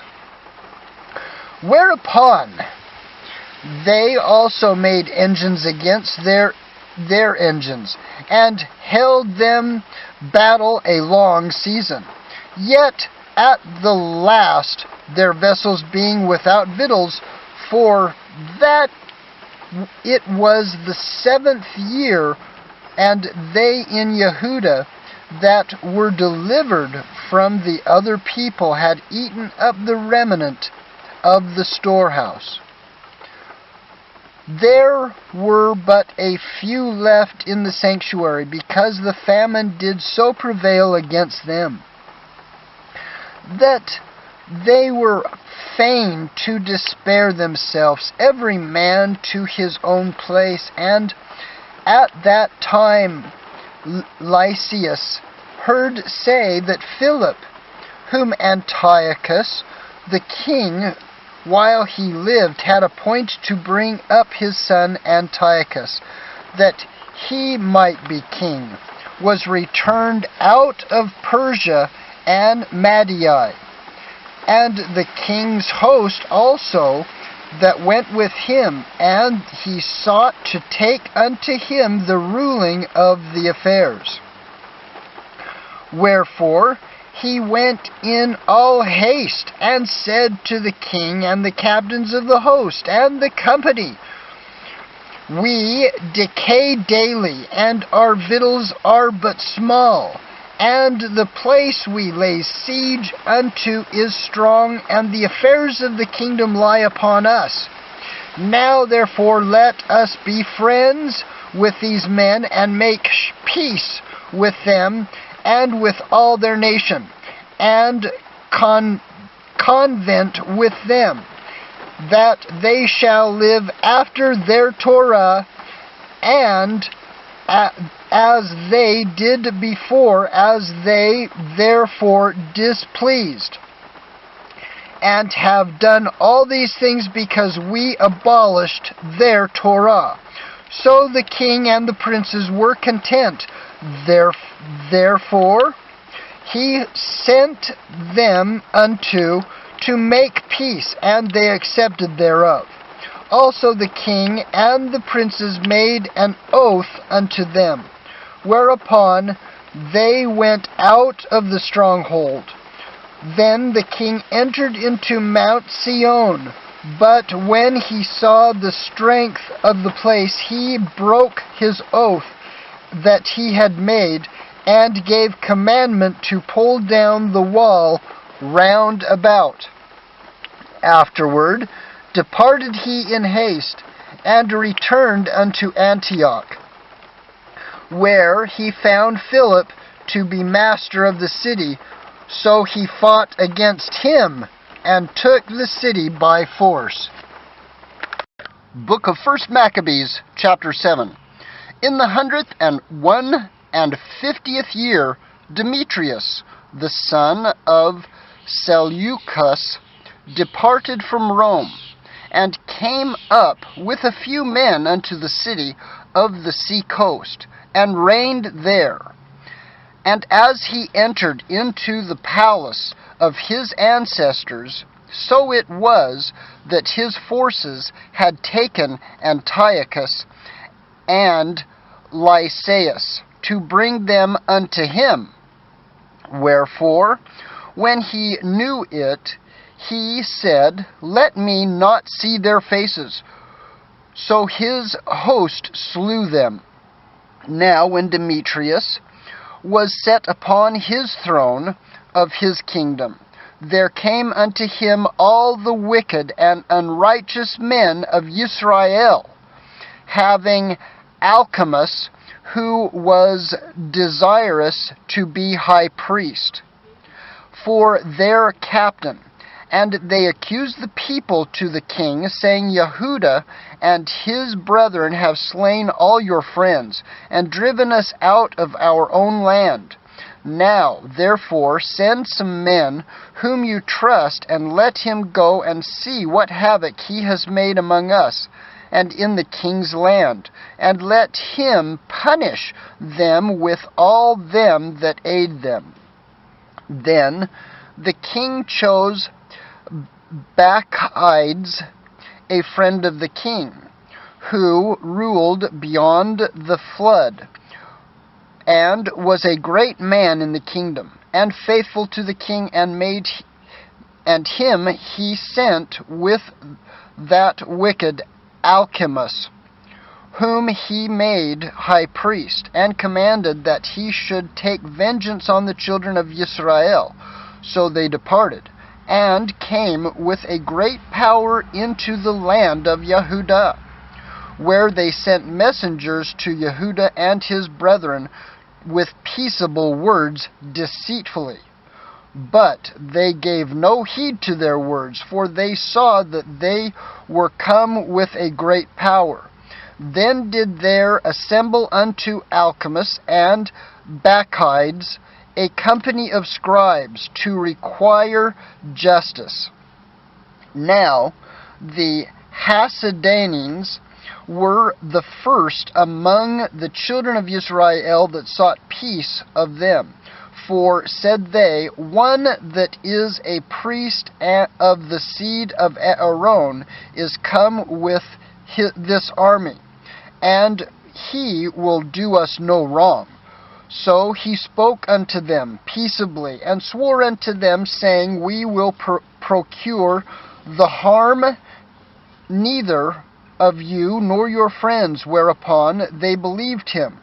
Howbeit he took of them 80 men, and slew them in one day, according to the words which he wrote. The flesh of your Kodeshim have they cast out, and their blood have they shed round about Jerusalem, and there was none to bury them. Wherefore the fear and dread of them fell upon all the people, who said, There is neither truth nor righteousness in them, for they have broken the covenant and oath that they made. After this removed Maccabees from Jerusalem, and pitched his tents in Bezeth, where he sent and took many of his men that had forsaken him, and certain of the people also. And when he had slain them, he cast them into a great pit, and committed he the country to alchemists, and left with him a power to aid him. So Maccabees went to the king, but alchemists contended for the high priesthood, and unto him resorted all such of troubled to the people, who, after they had gotten the land of Yehuda into their power, did much hurt to Israel. Now, when Yehuda saw all the mischief that alchemists and his company had done among Israel, even above the heathen, he went out into all the coasts of Yehuda round about, and took vengeance of them that had revolted from him, so they had dared no more go forth into the country. On the other side, when alchemists saw that Yehuda and his company had gotten the upper hand, and knew that he was not able to abide their force, he went again to the king, and said all the worst of them that he could. Then the king sent Nicanor, one of his honorable princes, a man that bore deadly hate unto Israel, with commandment to destroy the people. So Nicanor came to Jerusalem with a great force, and sent unto Yehuda and his brethren deceitfully with friendly words, saying, Let there be no battle between me and you. I will come with a few men, that I may see you in peace. He came therefore to Yehuda, and they saluted one another peaceably. Howbeit the enemies were prepared to take away Yehuda by violence. Which thing after it was known to Yehuda, to wit, that he came unto him with deceit, he was sore afraid of him, and would see his face no more. Nicanor also, when he saw that his counsel was discovered, went out to fight against Yehuda beside Kaphar Salama, where they were slain of Nicanor's side about 5,000 men, and the rest fled into the city of David. After this went Nicanor up to the mountain of Zion, and there came out of the sanctuary certain of the priests and certain of the elders of the people to salute him peaceably, and to show him the burnt sacrifice that was offered for the king. But he mocked them, and laughed at them, and abused them shamefully, and spoke proudly, and swore in his wrath, saying, Unless Yehuda and his host be now delivered into my hands, if ever I come again in safety, I will burn up this house. And with that he went out in a great rage. Then the priests entered in, and stood before the altar of the temple, weeping and saying, O you, Yahweh, did choose this house to be called by your name, and to be a house of prayer and petition for your people. Be avenged of this man and his host, and let them fall by the sword. Remember their blasphemies, and suffer them not to continue any longer. So Nicanor went out of Jerusalem, and pitched his tents in Bet-horon, where a host out of Aram met him. But Yehuda pitched in Hadashah with 3,000 men, and there he prayed, saying, O Yahweh, when they that were sent from the king of Ashur blasphemed your angel, your Melech went out and smote 184,500 of them. Even so destroy this host before us this day, that the rest may know that he has spoken blasphemy against your sanctuary, and judge him according to his wickedness. So the 13th day of the month Adar, the host joined battle. But Nicanor's host was discomforted, and he himself was the first slain in the battle. Now when Nicanor's host saw that he was slain, they cast away their weapons and fled. Then they pursued after them a day's journey from Hadashah unto Gazam, sounding an alarm after them with their shofars. Whereupon they came forth out of all the towns of Yehudah round about, and closed them in, so that they, turning back upon them that pursued them, were all slain with the sword, and not one of them was left. Afterward they took the spoils and the prey, and smote off Nicanor's head and his right hand, which he stretched out so proudly, and brought them away, and hanged them up towards Jerusalem. For this cause the people rejoiced greatly, and they kept that day a great day of great gladness. Moreover, they ordained to keep yearly this day, being the 13th of Adar. Thus the land of Yehudah was in shalom, rest a little while. YHWHY.com. 1 Maccabees, chapter 8. Now Yehudah had heard of the Romaim, that they were mighty and valiant men, and such as would lovingly accept all that joined themselves unto them, and make a league of amity with all that came unto them, and that they were men of great valor.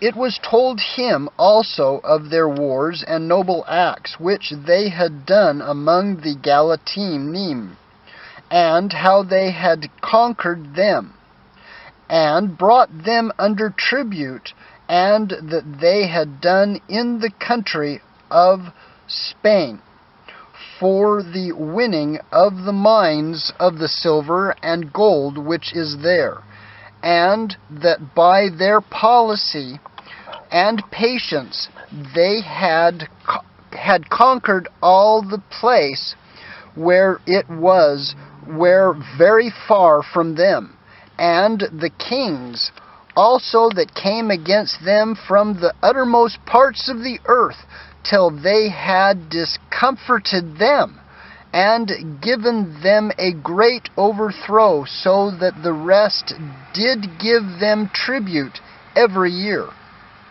Besides this, how they had discomforted in battle Philip and Perseus, king of the Kittim, with others that lifted up themselves against them, and had overcome them.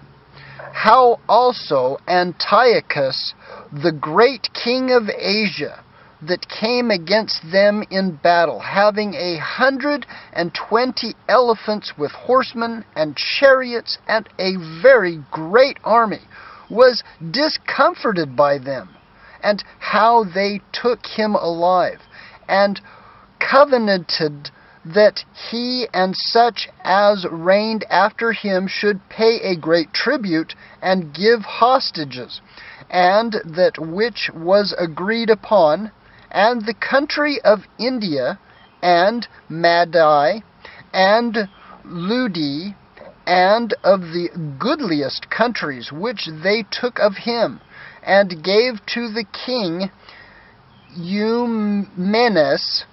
Moreover, how the Yavanim had determined to come and destroy them, and that they, having known thereof, sent against them a certain captain, and fighting with them slew many of them, and carried away captives their women and their children, and spoiled them, and took possession of their lands, and pulled down their strongholds, and brought them to be their servants unto this day. It was told to him besides how they destroyed and brought under their dominion all other kingdoms and isles that at any time resisted them, but with their friends and such as relied upon them they kept amity, and that they had conquered kingdoms both far and nigh, insomuch as all that heard of their name were afraid of them. Also, that whom they would help to a kingdom, those reign, and whom again they would, they displace. Finally, that they were greatly exalted. Yet for all this, none of them wore a crown, or was clothed in purple, to be magnified thereby. Moreover, how they had made for themselves a senate house, wherein 320 men sat in council daily, consulting always for the people, to the end that they might be well ordered, and that they committed their government to every man every year, who ruled over all the country, and that all were obedient to that one, and that there was neither envy nor emulation among them. In consideration of these things, Yehuda chose Eupalemus, the son of Yahochanan, the son of Kots, and Yachan, the son of Eleazar, and sent them to Rome to make a league of amity and confederacy with them, and to entreat them that they would take the yoke from them, for they saw that the kingdom of Yovanim, Greeks, did oppress Israel with servitude.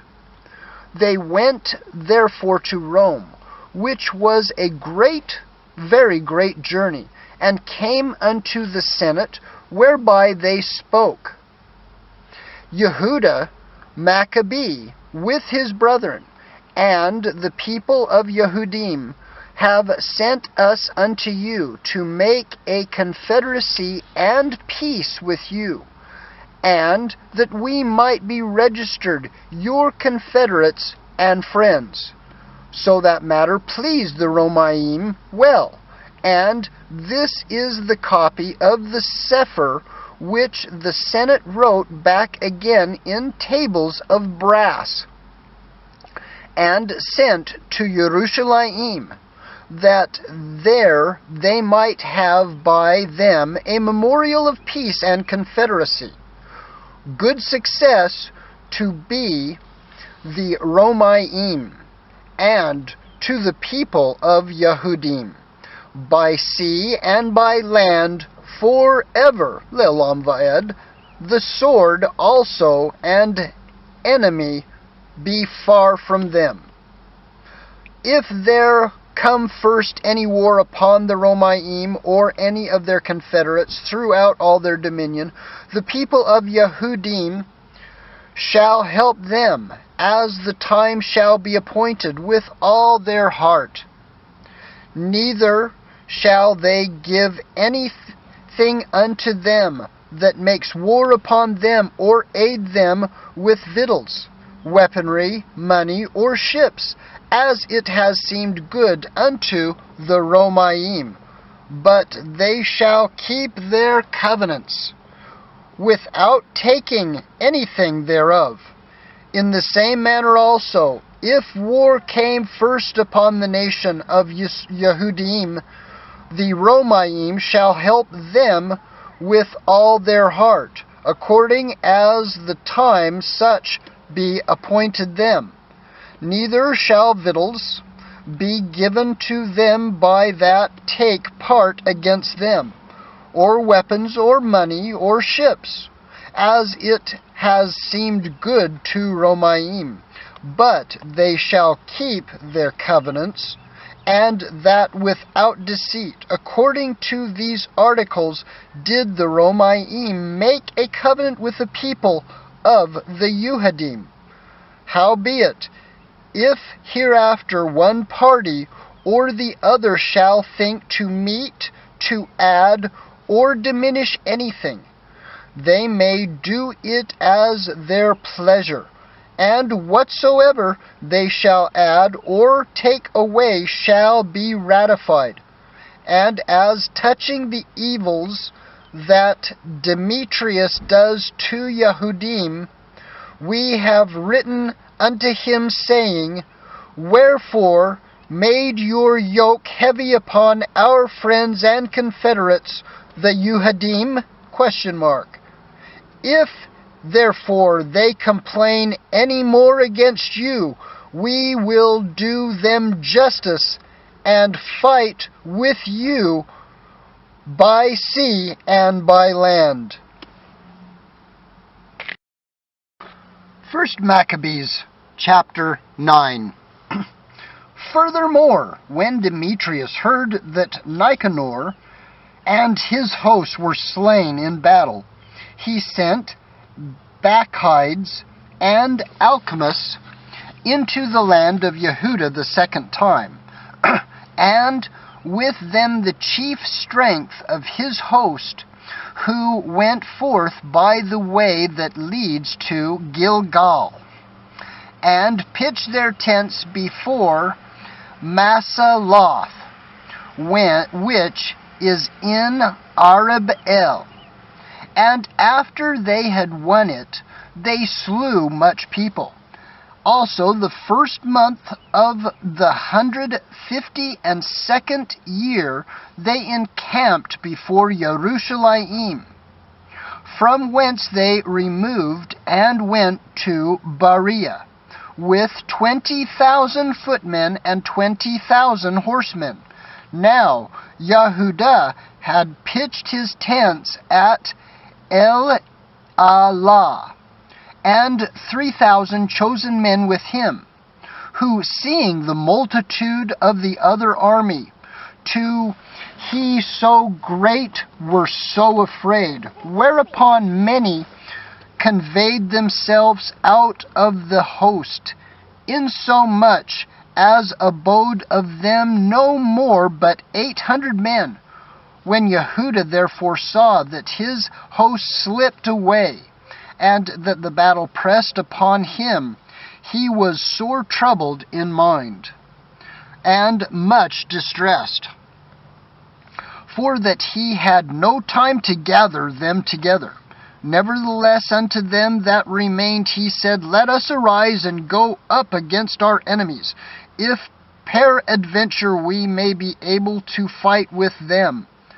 But they dehorted him, saying, We shall never be able. Let us now rather save our lives, And hereafter we will return with our brethren and fight against them, for we are but few. When Yehuda said, Far be it that I should do this thing, and flee away from them.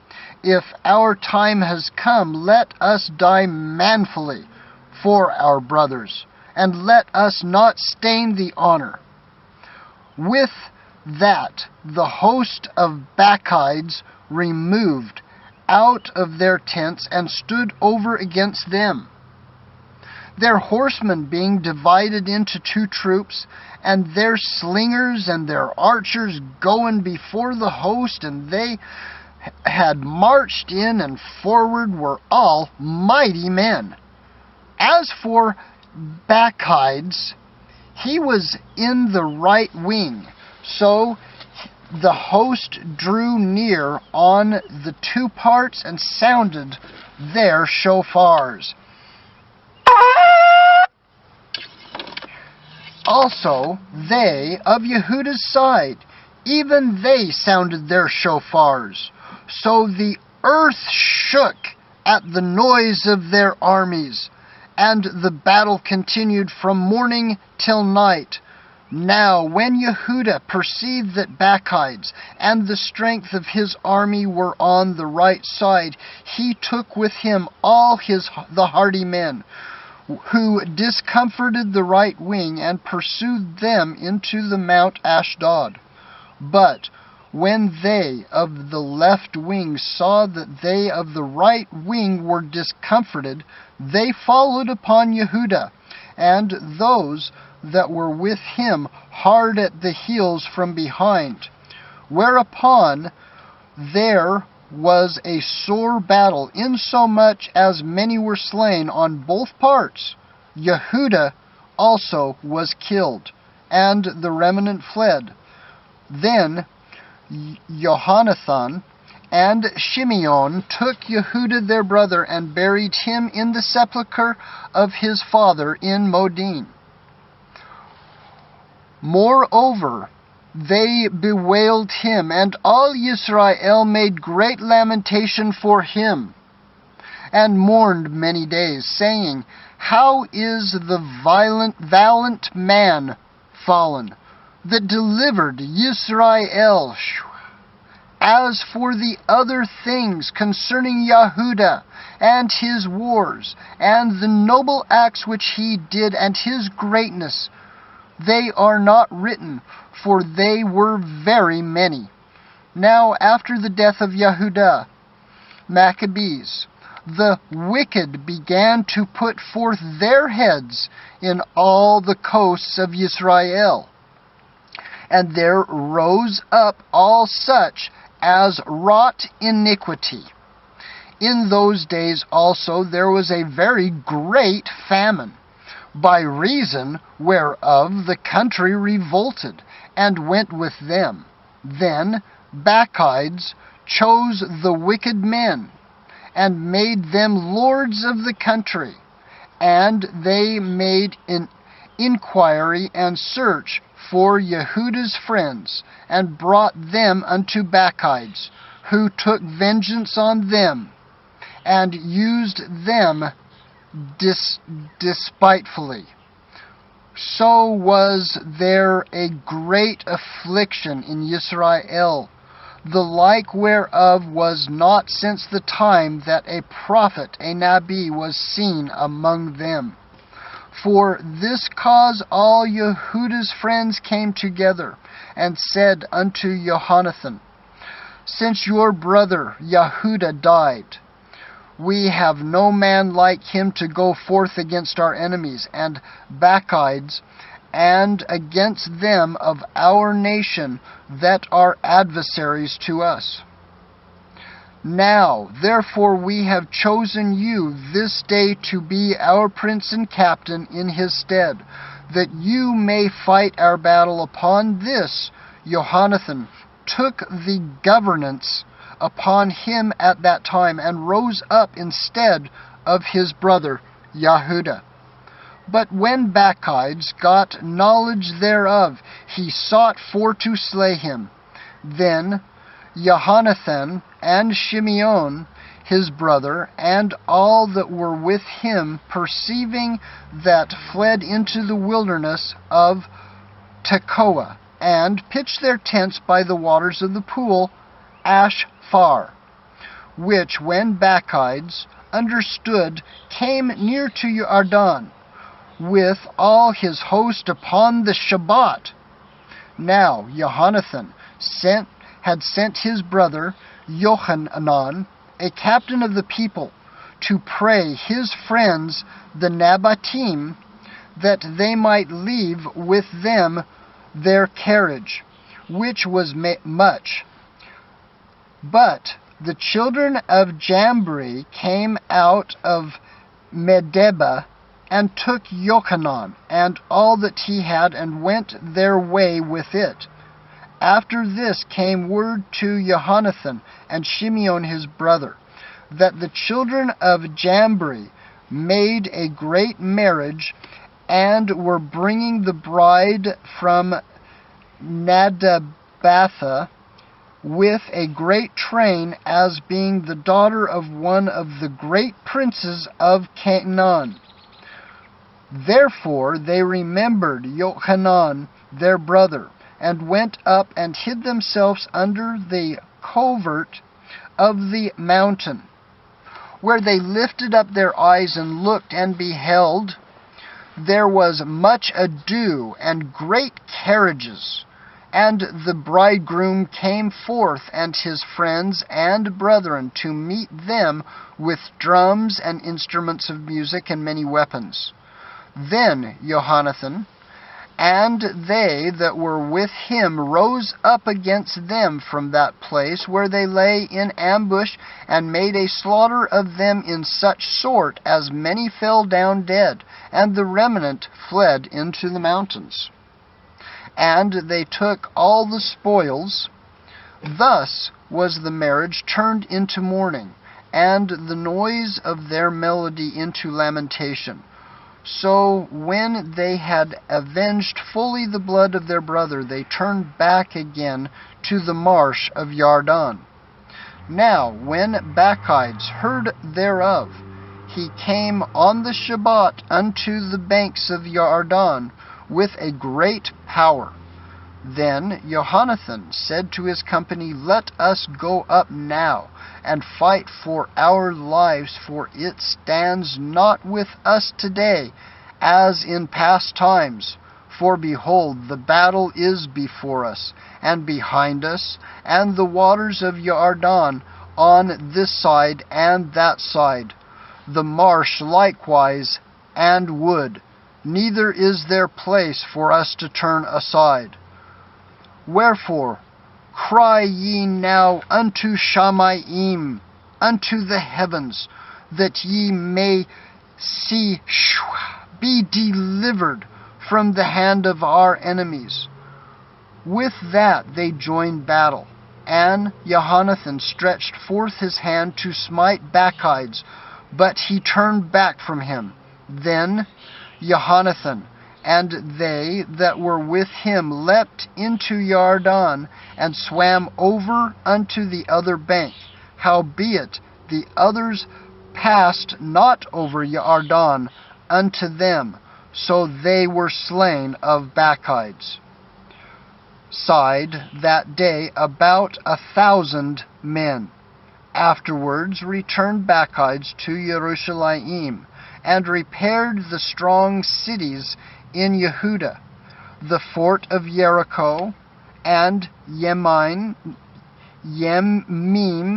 and Bet Horon, and Bet El, and Timnah, and Partheoni, and Tapuchah.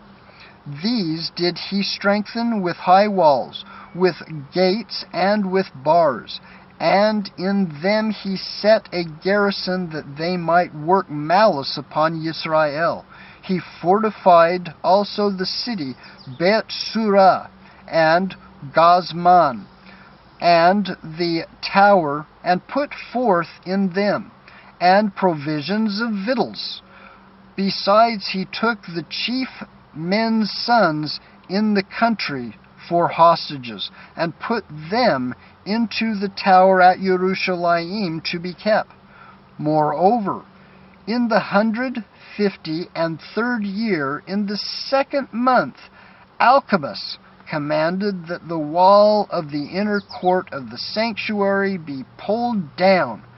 He pulled down also the works of the prophets, the Maccabees.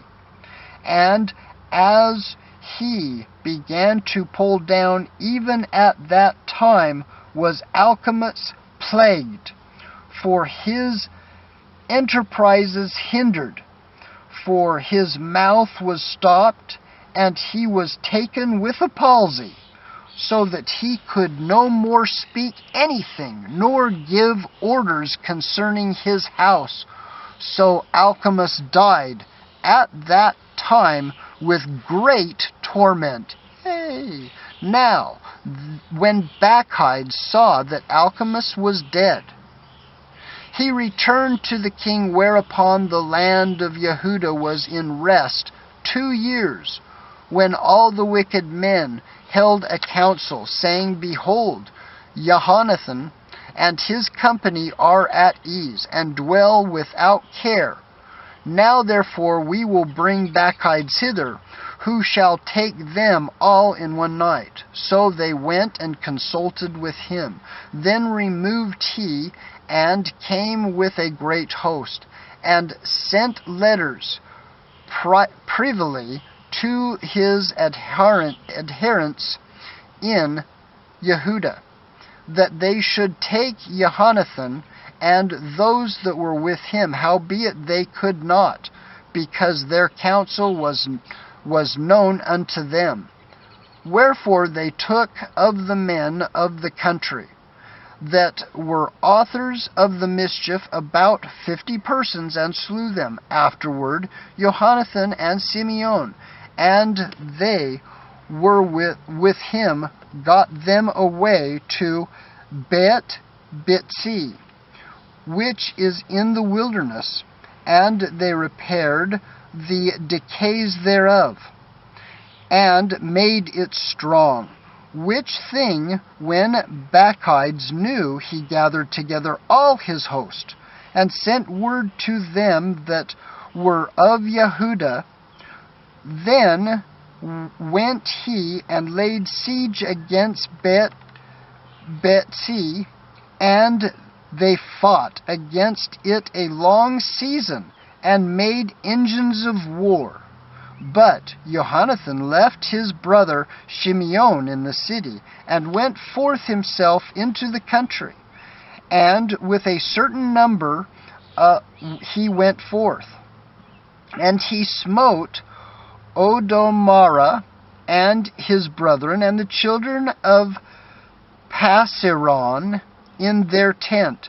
And when he began to smite them, and came up with his forces, Shimeon and his company went out of the city, and burned up the engines of war, and fought against Bacchides, who was discomforted by them.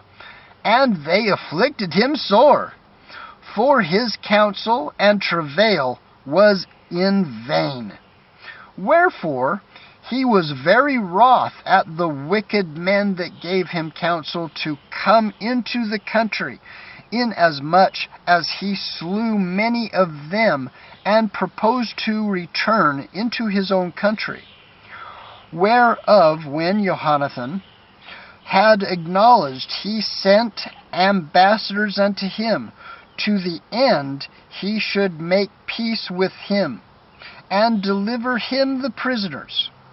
Which thing he accepted, and did according to his demands, and swore unto him that he would never do harm all the days of his life.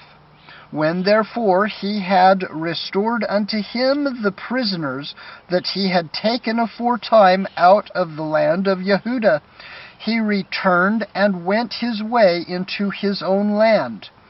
Neither came he any more into their borders.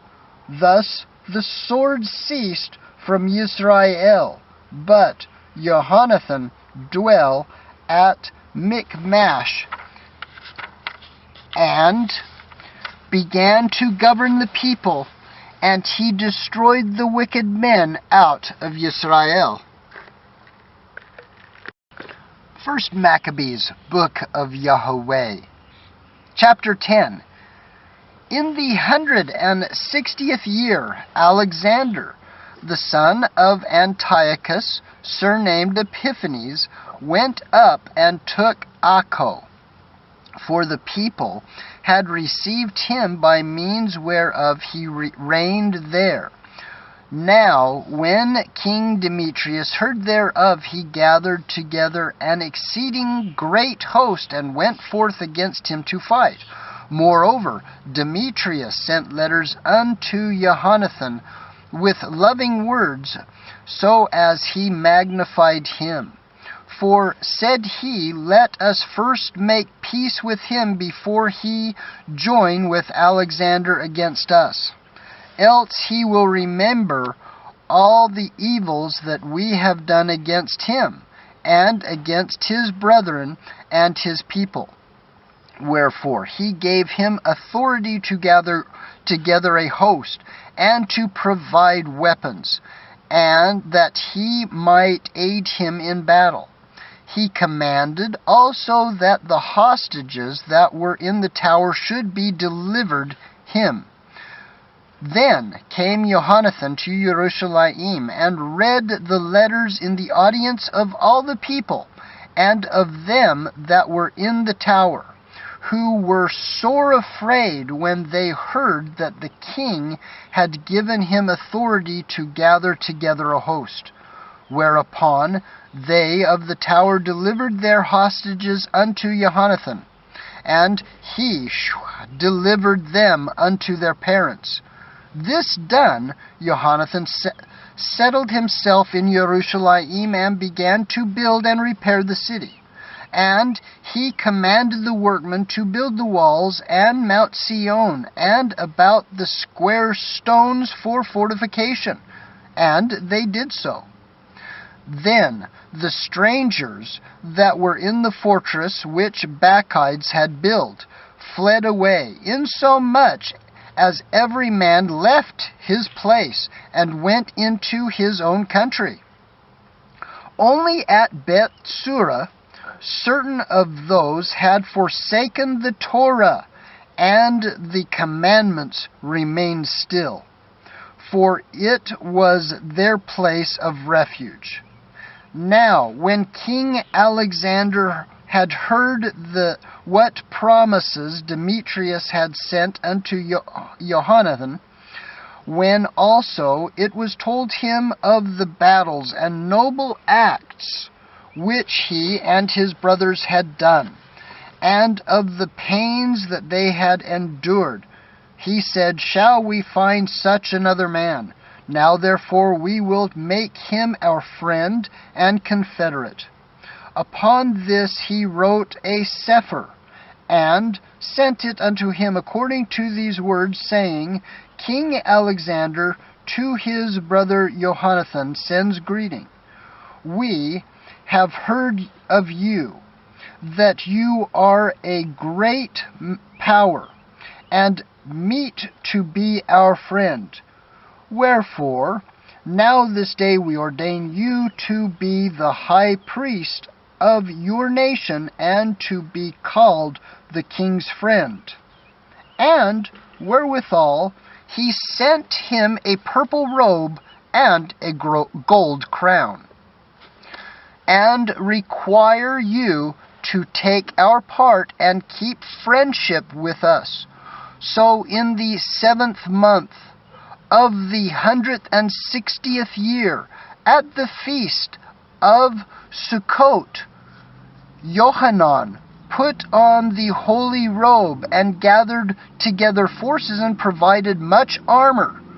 Whereof, when Demetrius heard, he was very sorry, and said, What have we done, that Alexander has prevented us in making amity with the Yehudim, to strengthen himself I also will write unto them words of encouragement, and promise them dignities and gifts, that I may have their aid.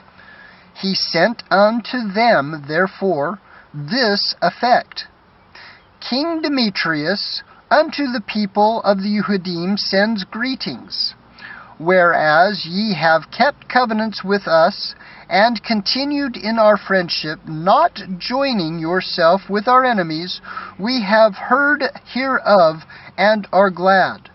Wherefore, now continue ye still to be faithful unto us, and we will recompense you for the things ye do in our behalf, and will grant you many immunities, and give you rewards. And now do I free you, and for your sake I release all the Yehudim from tributes, and from the customs of salt, and from crown taxes, and from that which appertains unto me, to receive for the third part, or the seed. And the half of the fruit of the trees I release it from this day forth, so that they shall not be taken of the land of Yehudah, nor of the 3 governments which are added thereunto out of the country of Shamron and Galil, from this day forth forevermore. Let Yerushalayim be Kodesh and free, with the borders thereof, both from tenth to tributes. And as for the tower which is at Yerushalayim, I yield up authority over it, and give the high priest, that he may set in it such men as he choose to keep it. Moreover, I freely set at liberty everyone of the Yehudim that were carried captives out of the land of Yehudah into any part of my kingdom. And I will that all my officers remit the tributes, even of their cattle. Furthermore, I will that all the feasts, the Shabbats, and the Rosh Kodesh, the new moons, and solemn Kodesh days, and the 3 days before the feast, and the 3 days after the feast, shall all be of immunity and freedom for all the Yehudim in my realm. Also, no man shall have authority to meddle with or to molest any of them in any matter. I will further that there be enrolled among the king's forces about 30,000 men of Yehudim, unto whom pay shall be given, as belongs to all king's forces. And of them some shall be placed in the king's strongholds, of whom shall also some shall be set over the affairs of the kingdom, which are of trust, and I will that their overseers and governors be of themselves, and that they live after their own Torah, even as the king has commanded in the land of Yehudah. And concerning the 3 governments that are added to Yehudah from the country of Shamron, let them be joined with Yehudah, that they may be reckoned to be under one echad, nor bound to obey another authority than the high priests. As for Akko and the land pertaining thereto, I give it as a gift to the sanctuary at Yerushalayim for the necessary expenses of the sanctuary.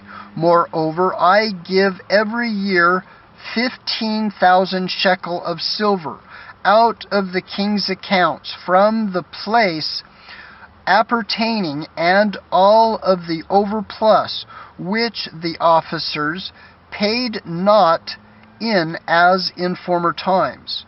From henceforth shall be given toward the works of the Bet Yahweh, the temple, and besides this the 5,000 shekel of silver, which they took from the uses of the temple out of the accounts year by year, even those things shall be released, because they appertain to the Kohanim that ministers. And whosoever they be that flee unto the temple at Jerusalem, or be within the liberties hereof, being indebted unto the king, or for any other matter, let them be at liberty, and all that they have in my realm. For the building also and repairing of the works of the sanctuary expenses shall be given of the king's accounts. Yea, and for the building of the walls of Jerusalem, and the fortifying thereof round about, expenses shall be given out of the king's accounts, as also for the building of the walls in Yehudah. Now when Jonathan and the people heard these words, they gave no credit unto them, nor received them, because they remembered the great evil that was done in Israel, for he had afflicted them very sore. But with Alexander they were well pleased, because he was the first that entreated of true peace with them, and they were confederate with him always. Then gathered King Alexander great forces and camped over against Demetrius. And after the two kings had joined battle, Demetrius' hosts fled. But Alexander followed after them and prevailed against them. And he continued the battle very sore until the sun went down, and the day was Demetrius was slain.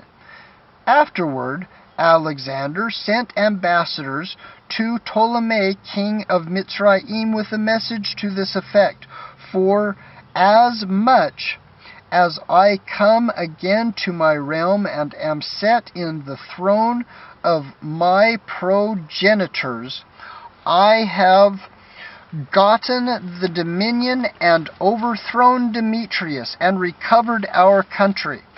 For after I had joined battle with him, both he and his host was discomforted by us, so that we sit in the throne of his kingdom. Now therefore let us make a league of amity together, and give me now your daughter to be my woman, and I will be your son-in-law. And I will give both you and her as according to your dignity. Then Ptolemy the king gave answer, saying, Happy be the day wherein you did return into the land of your fathers, and sat in the throne of your kingdom. And when will I do to you as you have written? Meet me, therefore, at Acco, that we may see one another, for I will marry my daughter to you according to your desire. So Ptolemy went out of Mitzrayim with his daughter Cleopatra, and they came unto Acco in the 162nd year, when King Alexander, meeting him, gave unto him his daughter Cleopatra, and celebrated her marriage at Acco with great glory. as the manner of kings is. Now King Alexander had written unto Jonathan, that he should come and meet him, who whereupon went honorably to Accho, where he met the two kings, and gave them and their friends silver and gold and many presents, and found favor in their sight. At that time certain pestilence fellows of Israel, men of wicked lifestyles, assembled themselves against him to accuse him, but the king would not hear them.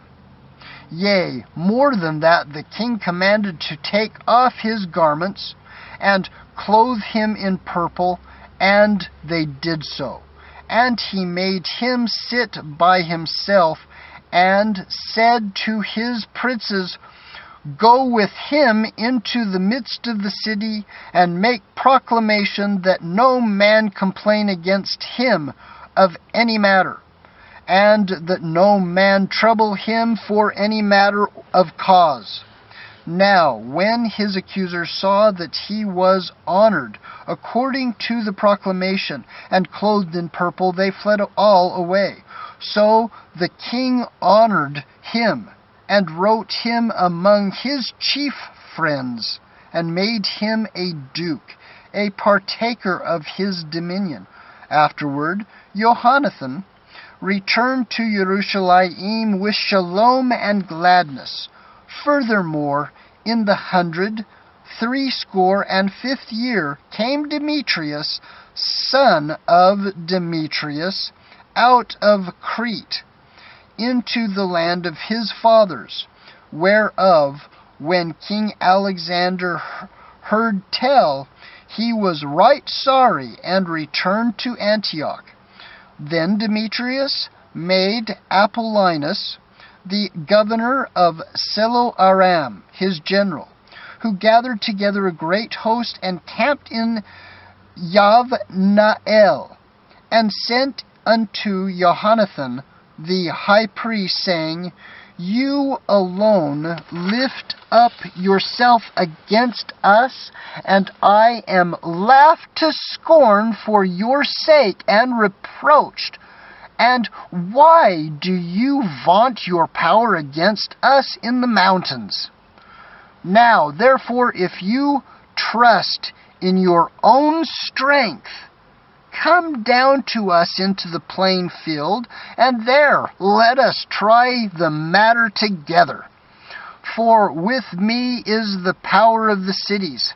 Ask and learn who I am, and the rest that take our part, and they shall tell you that your foot is not able to fight in their own land.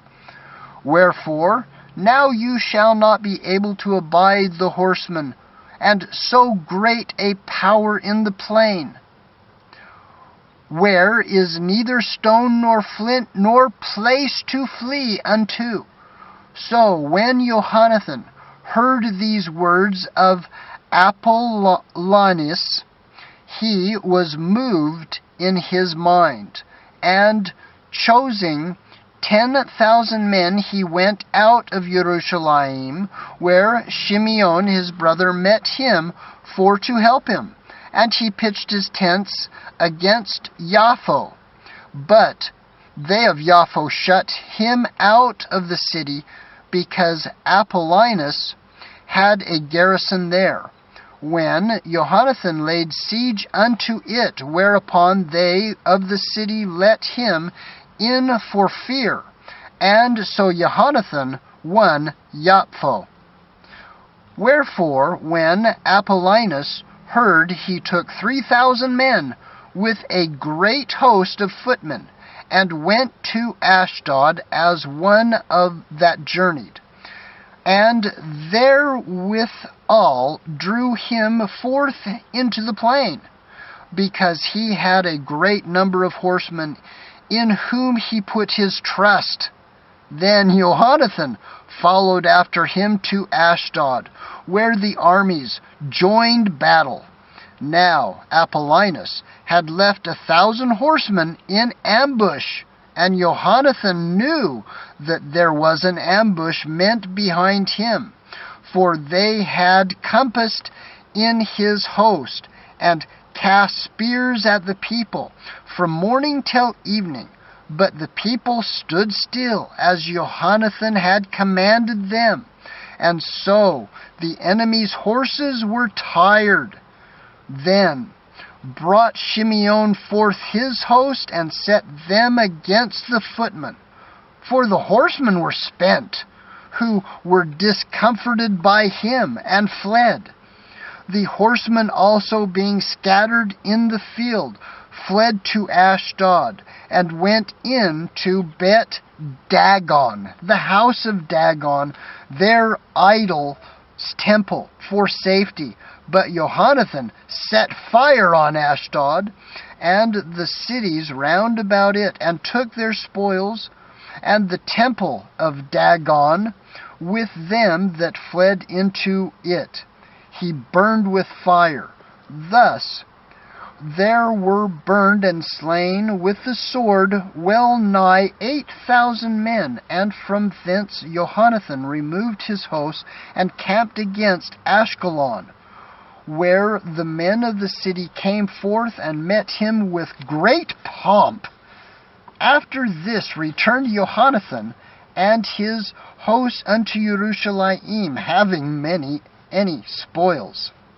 Now when King Alexander heard these things, he honored Jonathan yet more, and sent him a buckle of gold, as the use is to be given to such as are in the king's blood. He gave him also Ekron, with the borders thereof in possession. First book of Maccabees, chapter 11. And the king of Mitzrayim gathered together a great host, like the sand that lies upon the seashore, and many ships, and went about through deceit to get Alexander's kingdom, and join it to his own. Whereupon he took his journey into Spain in peaceable manner, so that they of the cities opened unto him, and met him, for King Alexander had commanded them to do so, because he was his brother-in-law. Now, as Ptolemy entered the city, he set in every one of them a garrison of soldiers to keep it. And when he came near Ashdod, they showed him the temple of Dagon that was burnt, and Ashdod, and the suburbs thereof that were destroyed, and the bodies that were cast abroad, and them that had been burnt in the battle. For they had made heaps of them by the way where he should pass. Also they told the king whatsoever Jonathan had done, to the intent he might blame him. But the king held his peace.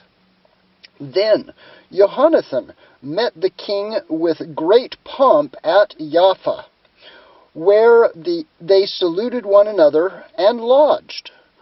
Afterward Jonathan, when he had gone with the king to the river called Euphrates, returned again to Jerusalem. King Ptolemy, therefore, having gotten the dominion of the cities by the sea unto Seleucia upon the sea coast, imagined wicked counsels against Alexander. Whereupon he sent ambassadors unto King Demetrius, saying, Come, let us make a league betwixt us, and I will give you my daughter, whom Alexander has, and you shall reign in your father's kingdom. For I repent that I gave my daughter unto him, and he sought to slay me. Thus did he slander him, because he was desirous of his kingdom. Wherefore he took his daughter from him and gave her to Demetrius, and forsook Alexander, so that their hatred was openly known. Then Ptolemy entered into Antioch, where he set 2 crowns upon his head, the crown of Asia and of Mitzrayim. In the main season was King Alexander in Cilicia, because those who dwelt in those parts had revolted from him. But when Alexander heard of this, he came to war against him, whereupon King Ptolemy brought forth his host, and met him with a mighty power, and put him to flight.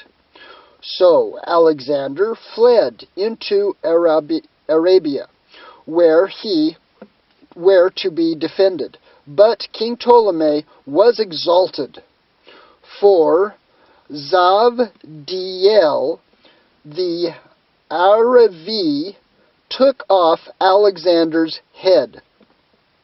Didn't see that one coming. And sent it unto Ptolemy. Then King Ptolemy also died the 3rd day after, and they that were in the strongholds were slain one of another. By this means Demetrius reigned in the 167 years, and the same time Jonathan gathered together them that were in Yehuda to take the tower that was in Jerusalem, and he made many engines of war against it. Then came wicked persons, who hated their people, went unto the king, and told him that Jonathan besieged the tower. Thereof when he heard, he was angry, and immediately removing, he came to Accho, and wrote unto Jonathan that he should not lay siege to the tower, but come and speak with him at Accho in great haste. Nevertheless, Jonathan, when he heard this, commanded to besiege it still. And he chose certain of the elders of Israel and the priests, and put himself in peril, and took silver and gold, and raiment, and divers presents besides, and went to Accho unto the king, where he found favor in his sight. And though certain wicked men of the people had made complaints against him, yet the king entreated him as his predecessor had done before, and promoted him in the sight of all of his friends, and confirmed him in the high priesthood, and in all the honors that he had before, and gave him preeminence among his chief friends. Then Jonathan desired the king that he would make Yehuda free from tribute, as also the 3 governments with the countrymen of Shamron, and he promised him 300 talents. So the king consented, and wrote letters unto Jonathan of all the things after this matter. King Demetrius unto his brother Jonathan, and unto the nation of Yehudim, sends greetings. We send you here a copy of the Sefer which we did write unto your cousin Lasthenes concerning you, that ye might see it. King Demetrius unto his father Lasthenes sends greetings.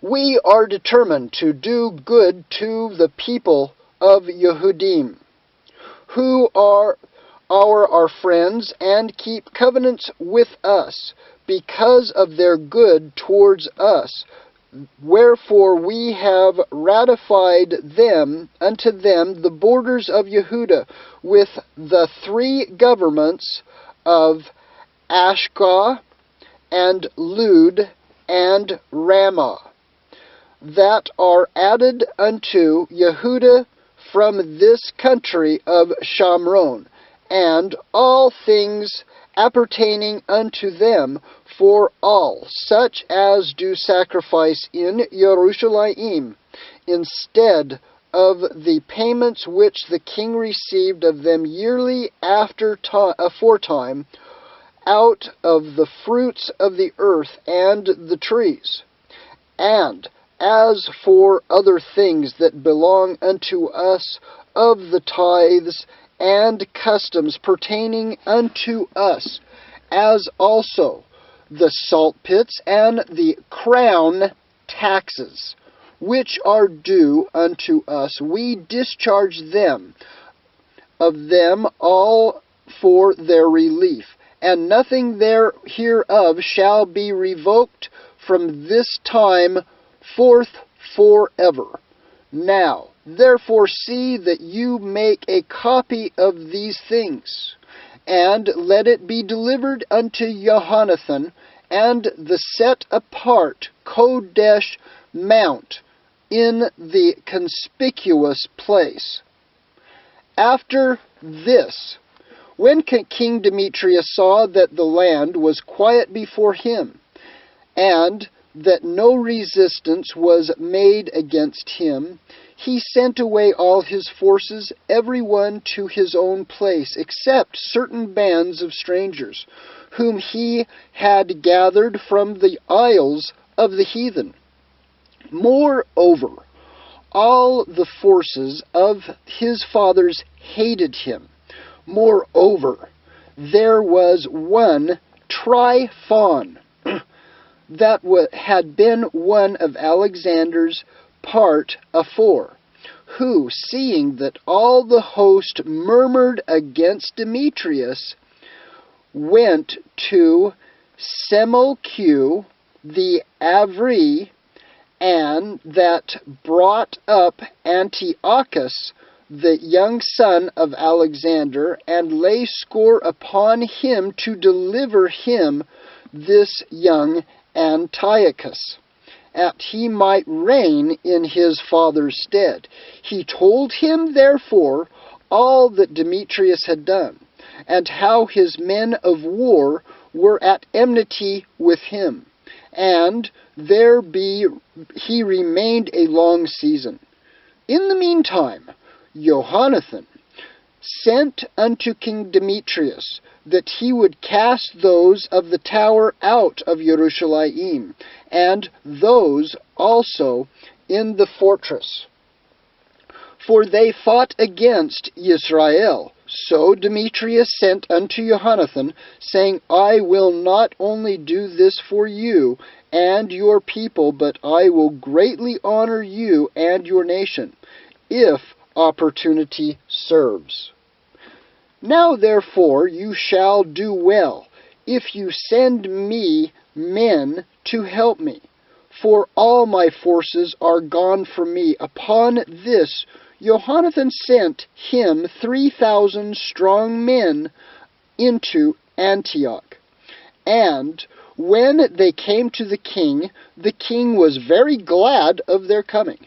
Howbeit, they that were of the city gathered themselves together into the midst of the city, to the number of 120,000 men, and would have slain the king.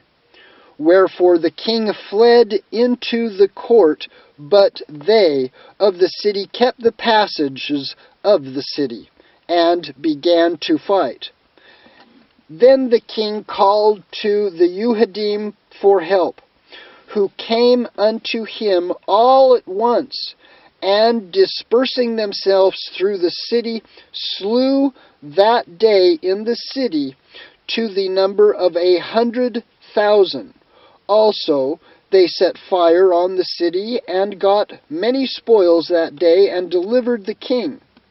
So When they of the city saw that the Yuhadim had got the city as they would, their courage was abated. Therefore they made supplication to the king, and cried, saying, Grant us peace, and let the Yuhadim cease from assaulting us and the city. With that they cast away their weapons, and made peace. And the Yuhadim were honored in the sight of the king, and in the sight of all that were in his realm. And they returned to Jerusalem, having great spoils. So King Demetrius sat on the throne of his kingdom, and the land was quiet before him. Nevertheless, he disassembled in all that ever he spoke, and estranged himself from Jonathan. Neither rewarded him he according to the benefits which he had received of him, but troubled him very sore.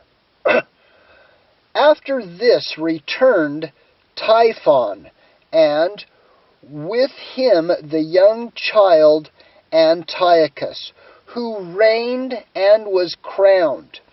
Then there gathered unto him all the men of war, whom Demetrius had put away, and they fought against Demetrius, who turned his back and fled. Moreover, Tryphon took the elephants and won Antioch. At that time young Antiochus wrote unto Jonathan, saying, I confirm you in the high priesthood, and appoint you ruler over the 4 governments, and to be one of the king's friends. Upon this he sent him golden vessels to be served in, and gave him leave to drink in gold, and be clothed in purple, and wear a golden buckle. His brother Shimeon also he made captain from the place called the Ladder of Zoar, unto the borders of Mitzrayim.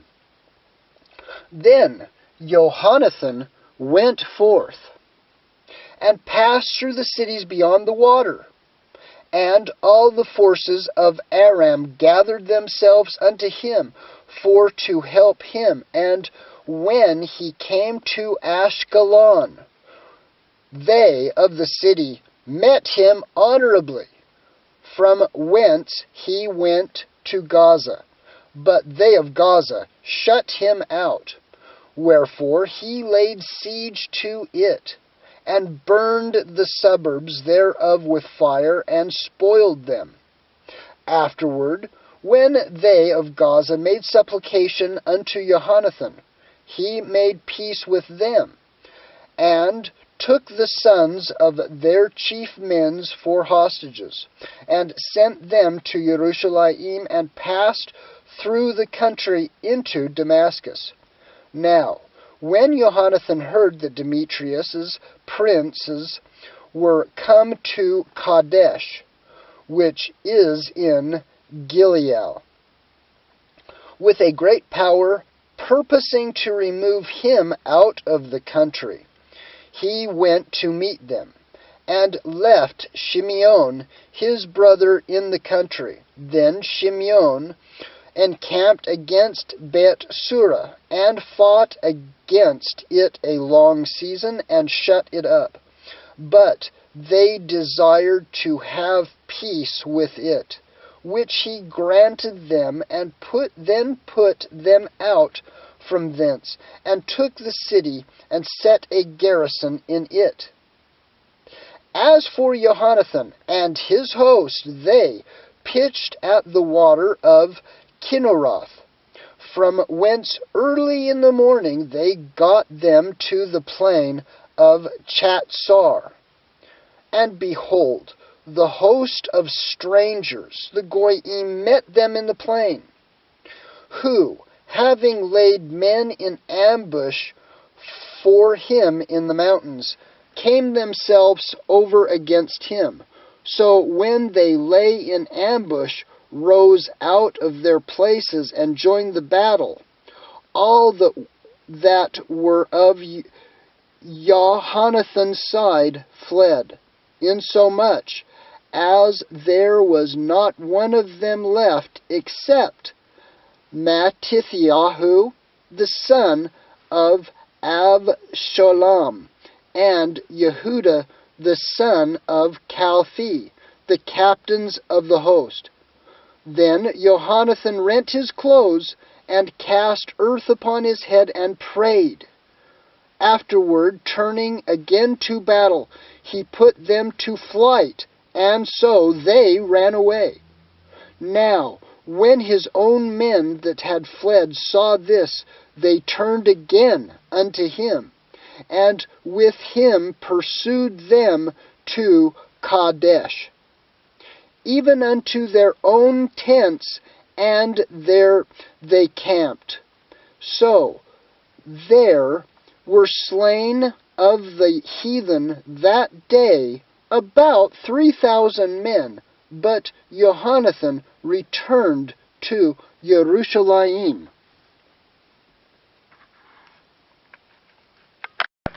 YHWHY, First Book of Maccabees, Chapter 12. Now, when Jonathan saw that time served him, he chose certain men and sent them to Rome, for to confirm and renew the friendship that they had with them. He sent letters also to the Laodiceans and to other places for the same purpose. So they went unto Rome, and entered unto the Senate, and said, Jonathan the high priest, and the people of Yehudim sent us unto you, to the end ye should renew the friendship which we had with them, and league as in former time. Upon this the Romaim gave them letters unto the governors of every place, that they should bring them unto the land of Yehuda peaceably. And this is the copy of the letters which Jonathan wrote to the Laodiceans.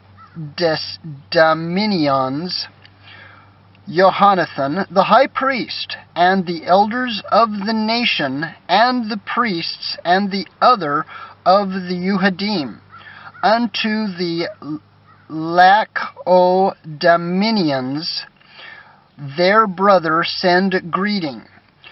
There were letters sent in times past unto Onyahu the high priest from Deravesh, who reigned then among you, to signify that ye are our brethren, as the copy hereunder writes specifies.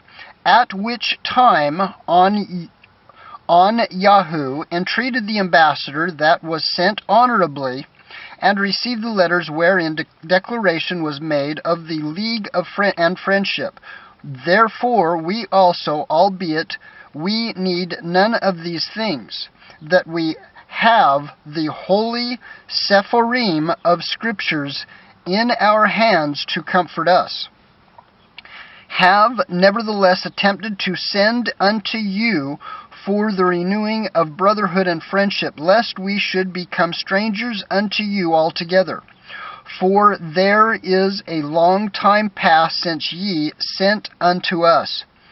We therefore at all times, without ceasing, both in our feasts and other convenient days, do remember you in the sacrifices which we offer, and in our prayers, as reason is, and as it becomes us to think upon our brethren. And we are right glad of your honor. As for ourselves, we have had great troubles and wars on every side.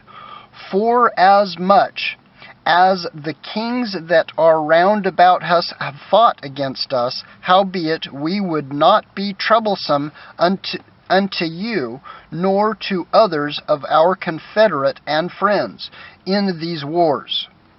for we have help from heaven that helps us. So as we are delivered from our enemies, and our enemies are brought under foot, for this cause we chose Nemunanus, the son of Antiochus, and Antipater, he son of Jachon, and sent them unto Romain to renew the amity that we had with them, and the former league. We commanded that also to go unto you, and to salute and to deliver you our letters concerning and renewing of our brotherhood. Wherefore now ye shall do well to give us an answer hereto. And this is the copy of the letters which Onerius sent. Arius, king of the Lacedaemonians, to Anayahu, the high priest, greetings. It is found in writing that the Lacedaemonians and the Yehudim, our brethren, and that they are the stock of Abraham. Now, therefore, since this is come to our knowledge, we shall do well to write unto us of your prosperity. We do write back again to you, that your cattle and goods are ours, and ours are yours. We do command, therefore, our ambassadors to make report unto you on this wise. Now, when Jonathan heard that Demebius, prince, were come to fight against him with a greater host than afore, he removed from Jerusalem and met them in the land of Hamath, for he gave them no respite to enter his country. He sent spies also unto their tents, who came again and told him that they were appointed to come upon them in the night season. Wherefore, so soon as the sun was down, Jonathan commanded his men to watch, and to be in arms, that all that the night long they may be ready to fight. Also he sent forth sentinels round about the host. But when the adversaries heard that Jonathan and his men were ready for battle, they feared and trembled in their hearts, and they kindled fires in their camp. Howbeit, Jonathan and his company knew it not till the morning, for they saw the lights burning. Then Jonathan pursued after them, but overtook them not, for they were gone over the river Euphrates. Wherefore Jonathan turned to the Avraham, who were called Zavedim, and smote them, and took their spoils, and removing thence, he came to Damascus, and so passed through all the country. Shimeon also went forth, and passed through the country unto Ashkelon, and the holds there adjoining were, from whence he turned aside to Jaffa, and won it. For he had heard that they would deliver the hold unto them that took Demetrius' part. Wherefore he set a garrison to keep it. After this Jonathan home again, and calling the elders of the people together, he consulted with them about building strongholds in Yehuda, and making the walls of Jerusalem higher, and raising a great mount between the tower and the city, to separate it from the city, so it might be alone, that men might neither sell nor buy in it. Upon this they came together to build up the city. For as much as part of the wall toward the brook on the east side was fallen down, and they repaired that which was called Chapthanatha. Shimeon also set up Chadeied in Shephelah, and made it strong with gates and bars. Now Tryphon went about to get the kingdom of Asia, and to kill Antiochus the king, that he might set the crown upon his own head. Howbeit he was afraid that Jonathan would not suffer him, and that he would fight against him. Wherefore he sought a way how to take Jonathan, that he might kill him. So he removed and came to Bet-san. Then Jonathan went out to meet him with 40,000 men, chosen for the battle, and came to Bet-san. Now when Tryphon saw Jonathan come with so great a force, he dared not stretch his hand against him, but received him honorably, and commanded him unto all his friends, and gave him gifts, and commanded his men of war to be as obedient unto him as to himself. Unto Jonathan also he said, Why have you brought all this people to so great trouble, seeing there is no war betwixt us? Therefore send them now home again, and choose a few men to wait on you, and come with me to Accho, for I will give it to you, and the rest of the strongholds and forces, and all that they have charge as. As for me, I will return and depart, for this is the cause of my coming. So Jonathan, believing him, did as he bade him, and sent away his host, who went into the land of Yehudah, and with himself he retained but 3,000 men, and whom he sent 2,000 into Galil, and 1,000 went with him.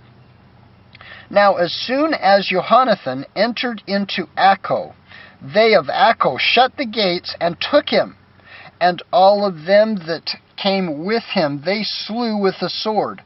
Then sent Tryphon a host of footmen and horsemen into Galil, and into the great plain, to destroy all Jonathan's company.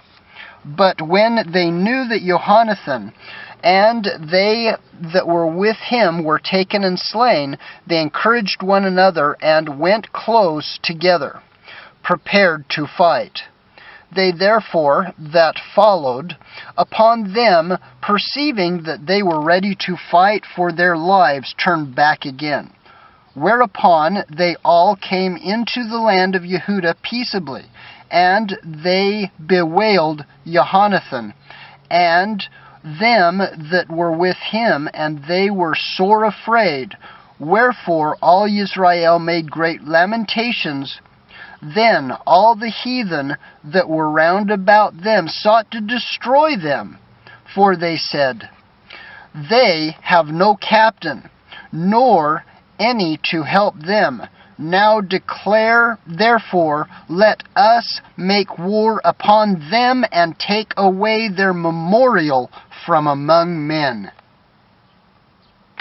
Maccabean Rishon. 1 Maccabees chapter 13.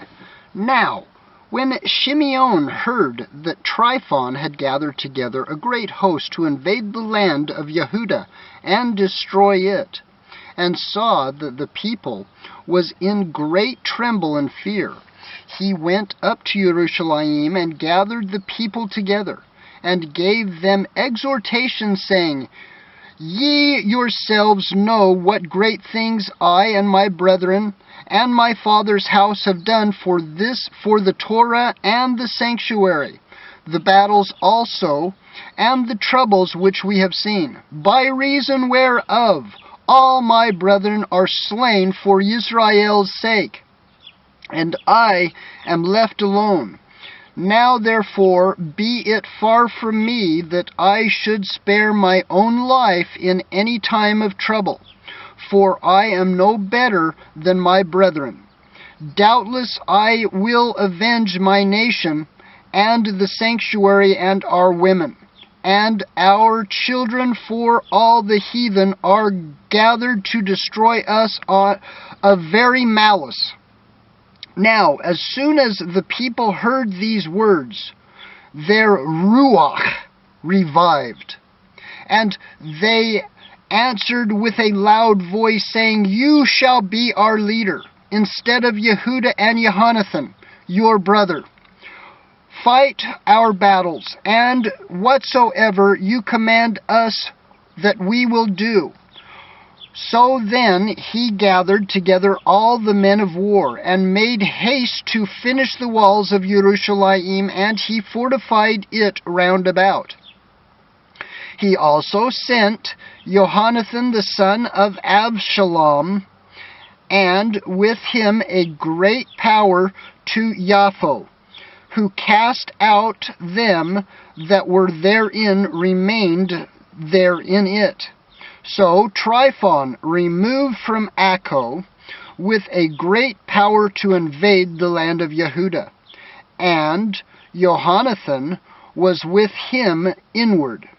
But Shimeon pitched his tents at Caid, over against the plain. Now, when Tryphon knew that Shimeon was risen up instead of his brother Jonathan, and meant to join battle with him, he sent messengers unto him, saying, Whereas we have Jonathan your brother in hold, it is for money that he is owing unto the king's treasury, concerning the business that was committed unto him. Wherefore now send 100 talents of silver, and 2 of his sons for hostages, that when he is at liberty he may not revolt from us, and we will let him go. Hereupon Shimeon, albeit he perceived that they spoke deceitfully unto him, yet sent he the money and the children, lest peradventure he should produce to himself a great hatred of the people, who might have said, Because I sent him not the money and the children, therefore is Jonathan dead. So he sent them the children and the 100 talents. Howbeit Tryphon disassembled, neither would he let Jonathan go. And after this came Tryphon to invade the land, and to destroy it, going round about by the way that leads unto Adoraim. But Shimeon and his host marched against him in every place, wheresoever he went. Now they that were in the tower sent messengers unto Tryphon, to the end that he should hasten his coming unto them by the wilderness, and sent them victuals. Wherefore Tryphon made ready all his horsemen to come that night. But there fell a very great snow, by reason whereof he came not. So he departed, and came into the country of Gilead. And when he came near to Basgama, he slew Jonathan, who was buried there. Afterward Tryphon returned, and went into his own land, and sent Shimeon, and took the bones of Jonathan his brother, and buried them in Modin, the city of his fathers. And all Israel made great lamentations for him, and bewailed him many days. Shimeon also built a monument upon the sepulchre of his father and his brethren, and raised it aloft to the sight, with hewn stone behind and before. Moreover, he set up 7 pyramids, one against another, for his father and his mother, and for children. And in these he made cunning devices. about the which he set great pillars, and upon the pillars he made all their armor for a perpetual memory, and by the armor ships carved, that they might be seen of all that sail on the sea. This is the sepulchre which he made at Modin, and it stands yet unto this day. Now Tryphon dealt deceitfully with the young king Antiochus, and slew him, and he reigned in his stead, and crowned himself king of Asia, and brought a great calamity upon the land. Then Shimeon built up the strongholds in Yehudah, and fenced them about with high towers and great walls, and gates and bars, and laid up victuals therein.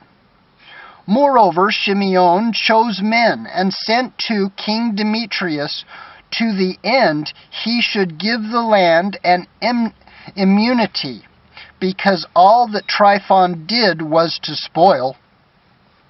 Unto whom King Demetrius answered and wrote after this manner: King Demetrius unto Shimeon the high priest, and friend of kings, as also unto the elders of the nation of the Yehudim, sends greetings. The golden crown and the scarlet robe which ye sent unto us, we have received, and we are ready to make a steadfast peace with you, yea, and to write unto our officers to confirm the immunities which we have granted. And whatsoever covenants we have made with you shall stand, and the strongholds which we have built shall be your own.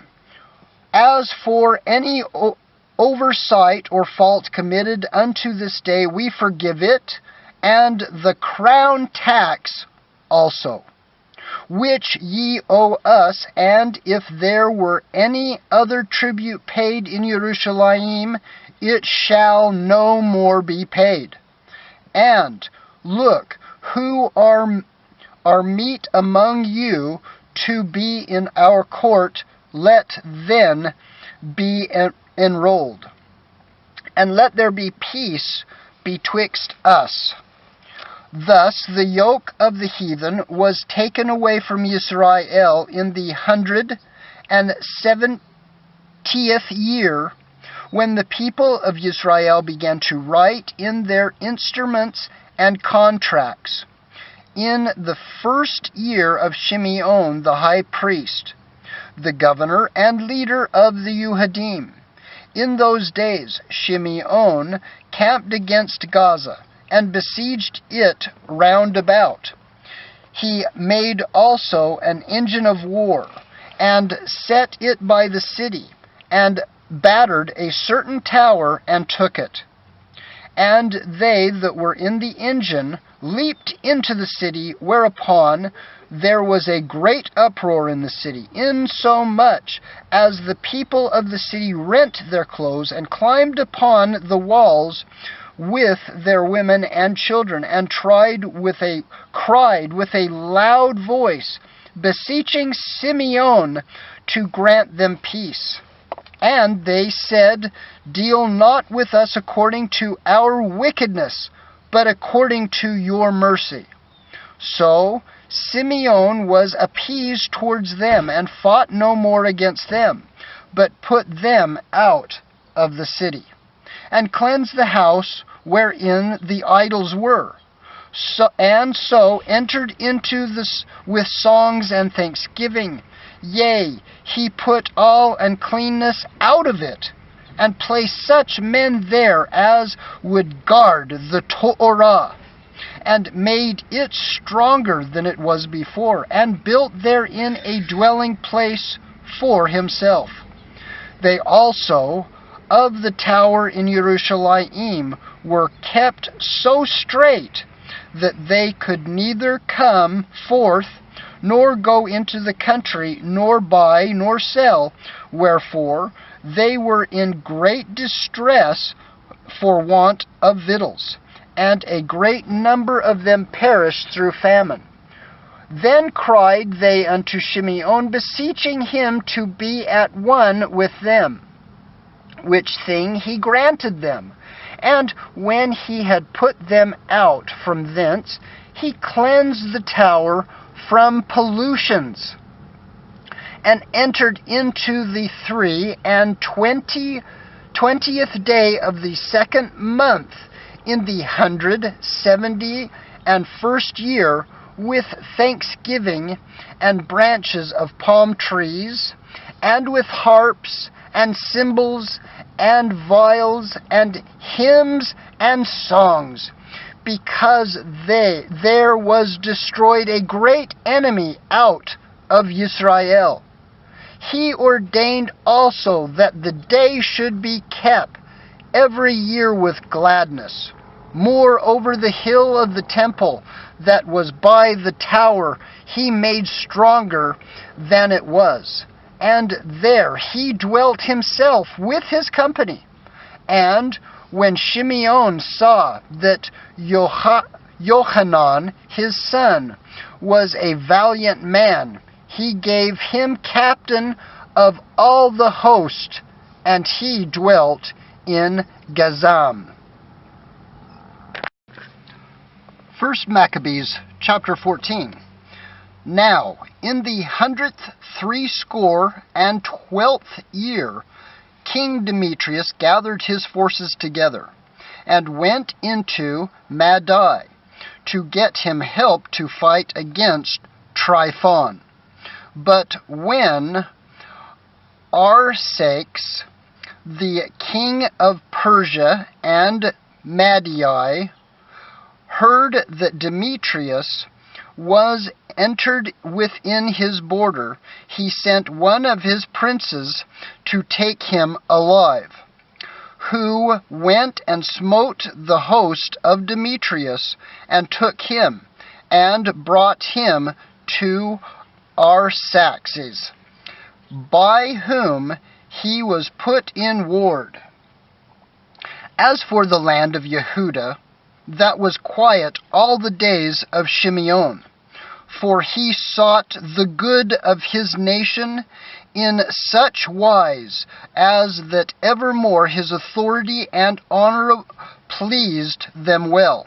And as he was honorable in all his acts, so in this, that he took Yapho for a haven, and made an entrance to the isle of the sea, and enlarged the bounds of his nation, and recovered the country, and gathered together a great number of captives, and had the dominion of Gazam, and Bet Surah, and the tower, out of the which he took all uncleanness.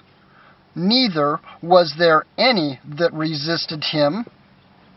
Then did they till the ground in shalom, in peace, and the earth gave her increase, and the trees of the field their fruit.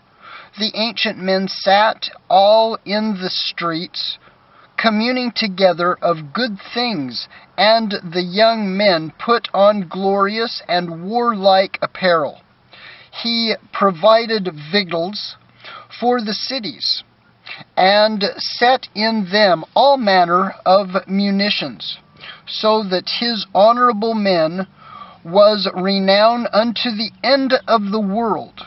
He made peace, shalom, in the land, and Israel rejoiced with great joy, for every man sat under his vine and his fig tree, and there was none to fray them. Neither was there any left in the land to fight against them. Yea, the kings themselves were overthrown in those days. Moreover, he strengthened all those of his people that were brought low.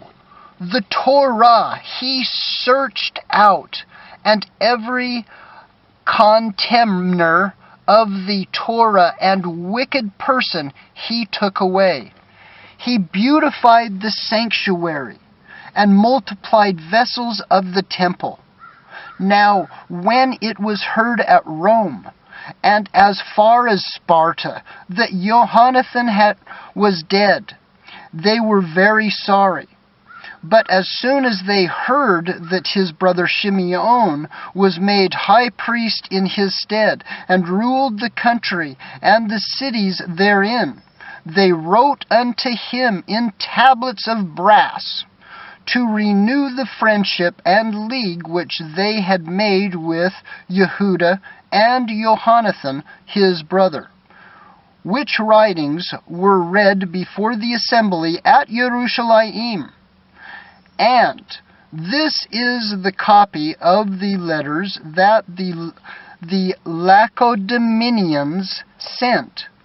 The rulers of the Lacedaemonians with the city unto Shimeon the high priest, and the elders, and the priests, and remnant of the people of the Yehudim, our brethren, send greetings. The ambassadors that were sent unto our people certified us of the glory and honor. Therefore we were glad of their coming, and did register the things they spoke in the council of the people in this manner.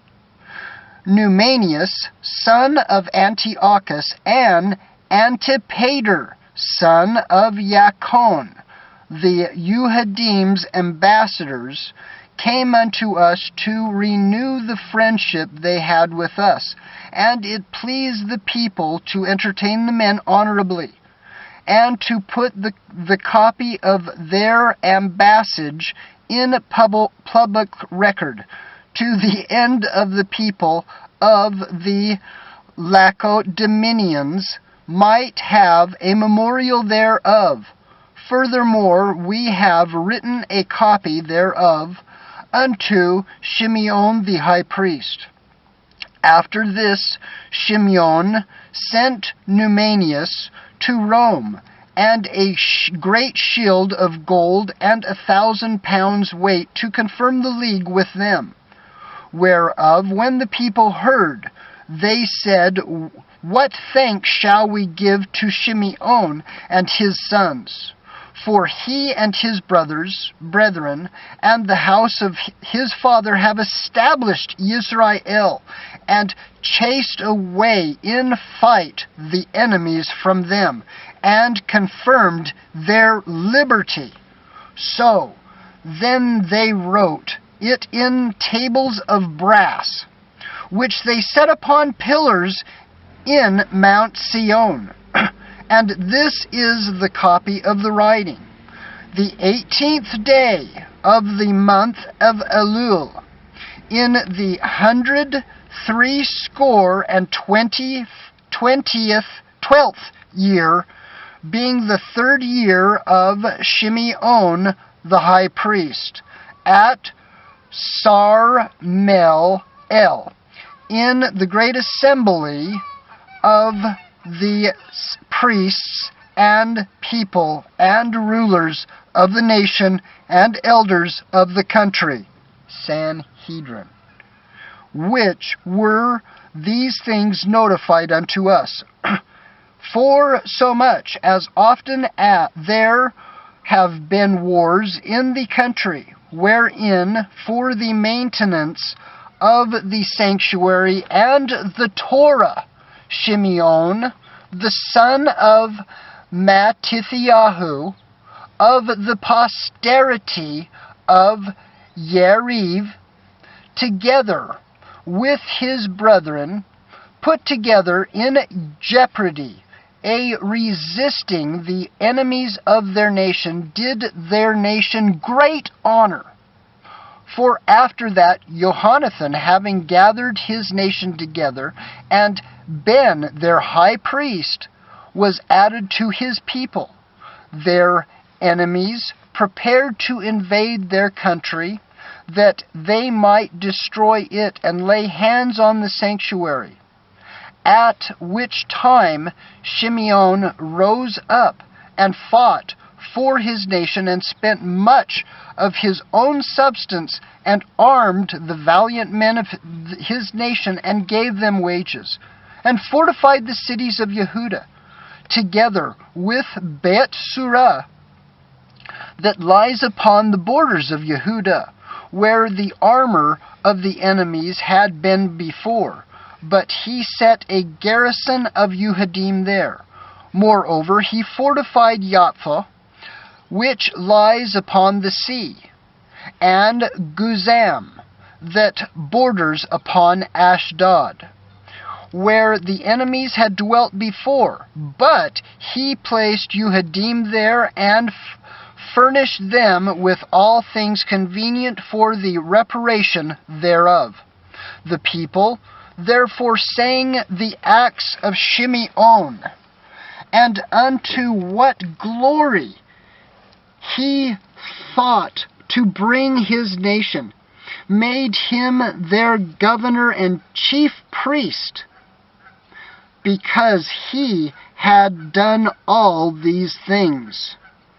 For the justice and faith which he kept to his nation, and for that he sought by all means to exalt his people.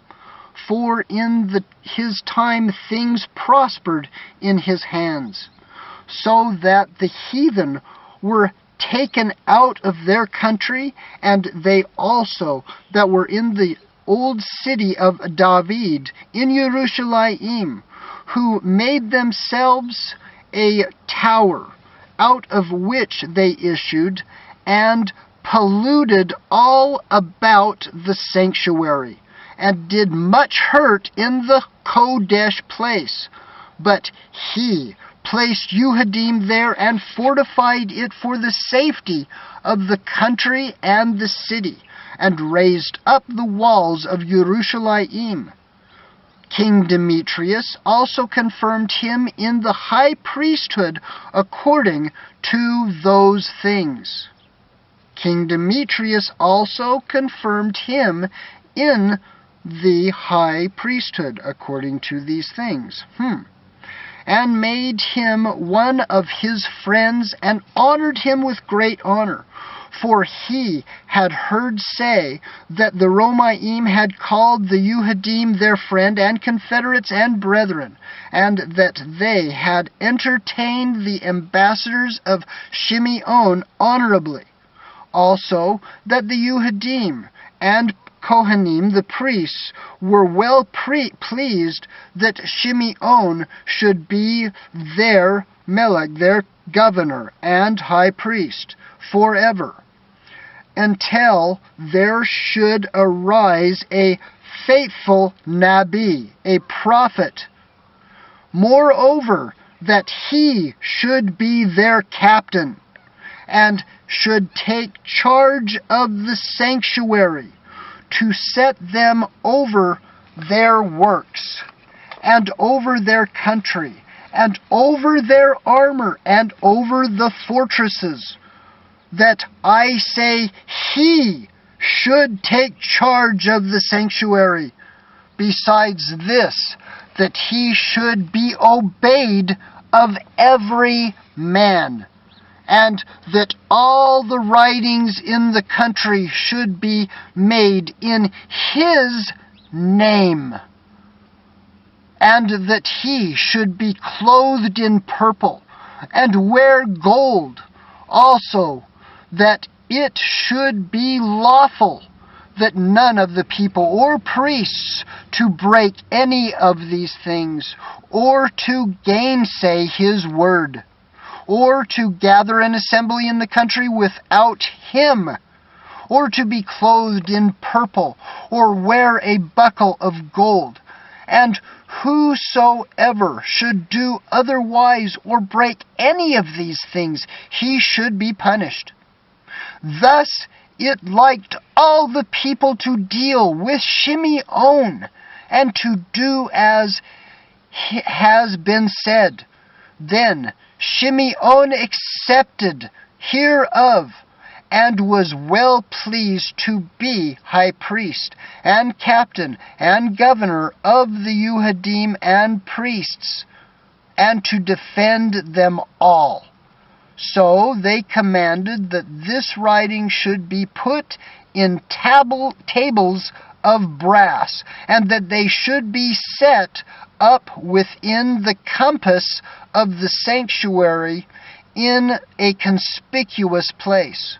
Also, that the copies thereof should be laid up in the treasury, to the end that Shimeon and his sons might have them. Maccabeum Rishon, 1 Maccabees chapter 15. Moreover, Antiochus, son of Demetrius the king, sent letters from the isles of the sea unto Shimeon, the priest and prince of Jerusalem, and to all the people. The contents whereof were these: King Antiochus to Shimeon the high priest and prince of his nation, and to the people of Yehudim, greetings. For as much as certain pestilent men have usurped the kingdom from our fathers, and my purpose is to challenge it again, that I may restore it to the old estate, and to that end have gathered a multitude of foreign soldiers together, and prepared ships of war, by meaning also being to go through the country, that I may be avenged of them that have destroyed it, and made many cities in the kingdom desolate. Now therefore I confirm unto you all the oblations which the king before me granted you, and whatsoever gifts beside they granted. I give you leave also to coin money for your country with your own stamp. And as concerning Jerusalem and the sanctuary, let them be free, and all the armor that you have built, you have made, and fortress that you have built, and keep it in your hands. Let them remain unto you, and if anything shall be, or shall be owing to the king, let it be forgiven you from this time forth forevermore. Furthermore, when we have obtained our kingdom, we will honor you, and our nation, and your temple, with great honor, so that your honor shall be known throughout the world.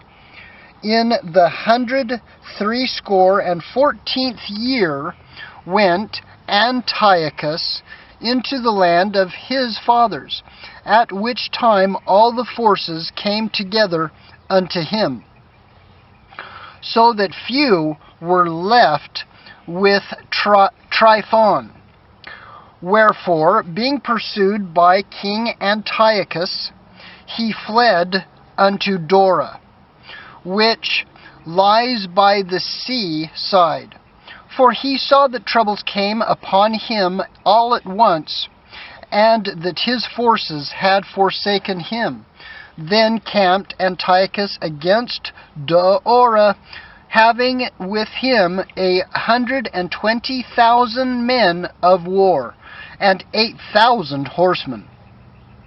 And when he had compassed the city round about, and joined ships close to the town on the seaside, he vexed the city by land and by sea, neither suffered he any to go in or out. In the main season came Numenius and his company from Rome, having letters to the king of the countries, wherein were written these things: Lucius, consul of Romaeum, unto King Ptolemy, greetings. The YHWH's ambassadors, our friends and confederates, came unto us to renew the old friendship and league, being sent from Shimeon the high priest, and from the people of the YHWH. And they brought a shield of gold and 1,000 pounds. And we thought it good, therefore, to write unto the kings and countries, that they should do them no harm, nor fight against them, their cities, their countries, nor yet aid their enemies against them. It seems also good to us to receive the shield of them. If therefore there be any pestilent fellows that have fled from their country unto you, deliver them unto Shimeon the high priest, that he may punish them according to their own Torah.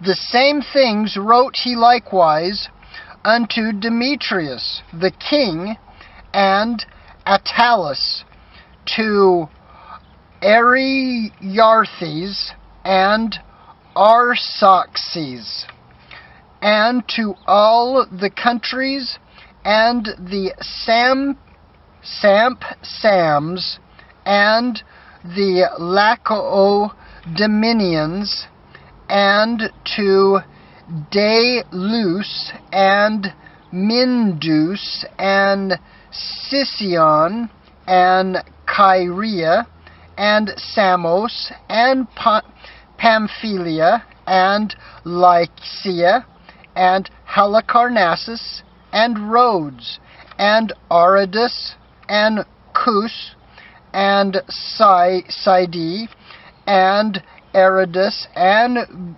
Gortana, and Cnidius, and Cyprus, and Cyrene. And the copy hereof they wrote to Shimeon the high priest. So Antiochus the king camped against Dora the second day, assaulting it continually, and making engines, by which means he shut up Tryphon, that he could neither go out nor in.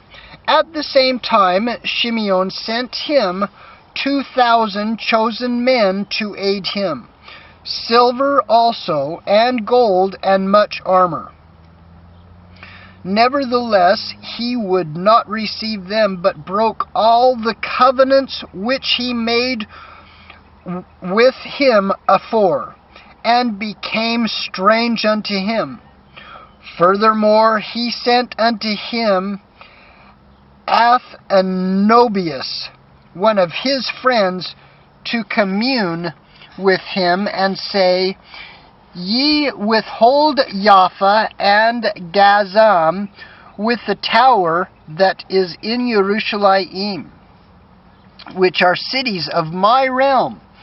The borders thereof ye have wasted, and done great hurt in the land, and got the dominion of many places within my kingdom. Now, therefore, deliver the cities which ye have taken, and the tributes of the places whereof ye have gotten dominion without the borders of Yehuda. Or else give me for them 500 talents of silver, and for the harm that ye have done, and the tributes of the cities, other 500 talents. If not, we come and fight against you. So Athanobius, the king's friend, came to Jerusalem, and when he saw the glory of Shimeon, and the cupboard of gold and silver plate, and his great attendance, he was astonished, and told him the king's message.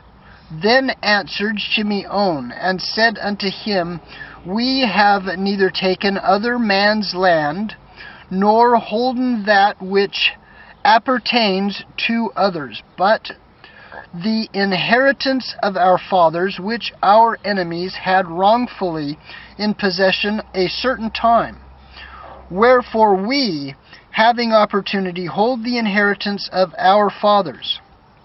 And whereas you demand Jaffa and Gazam, albeit they did great harm unto the people in our country, yet we will give you 100 talents for them. Hereunto Athanabus answered him not a word, but returned in a rage to the king, and made report unto him of these speeches, and of the glory of Shimeon, and of all that he had seen. Whereupon the king was exceeding wroth. In the meantime fled Tryphon by ship to Osyahu. Then the king made Candebius captain of the seacoast, and gave him a host of footmen and horsemen, and commanded him to remove his host toward Yehuda. Also he commanded him to build up Kidron, and to fortify the gates, and to war against the people. But as for the king himself, he pursued Tryphon. So Candebius came to Yavnael, and began to provoke the people, and to invade Yehuda, and to take the people prisoners, and slay them. And when he had built up Kedru, he set horsemen there, and a host of footmen, to the end that issuing out they might make outroads upon the ways of Yehuda, as the king had commanded them. Chapter 16 of the first book of Maccabees. Then came up Yehochanan from Gazam, and told Shimeon his father what Candebius had done. Wherefore Shimeon called his 2 eldest sons, Yehuda and Yochanan, and said unto them, I and my brothers and my father's house have ever from my youth unto this day fought against the enemies of Israel. And things have prospered so well in our hands, that we have delivered Israel oftentimes. But now I am old, and ye, by Yahweh Elohim's mercy, you are of significant age. Be ye instead of me and my brother, and go and fight for our nation, and the help from heaven be with you. So he chose out of the country 20,000 men of war with horsemen, who went out against Candebius, and rested that night at Modin. And when, as they arose in the morning, and went into the plain, behold, a great host, both of footmen and horsemen, came against them. Howbeit, there was a water brook betwixt them. So he and his people pitched over against them, and when he saw that the people were afraid to go over the water brook, he went first over himself, and then the men, seeing him, passed through after him.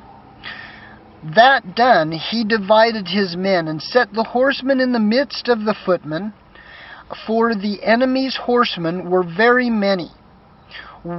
Then he sounded the holy shofars, and when he sounded the shofars, he fled even unto the towers of the fields of Ashdod.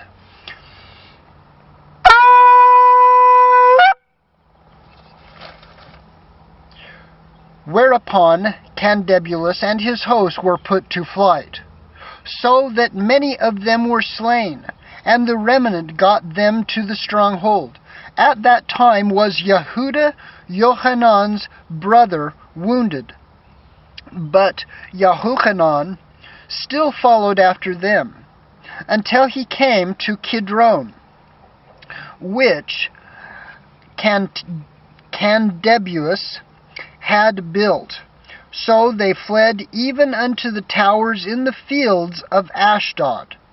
Wherefore he burned it with fire, so that there were slain of them about 2,000 men.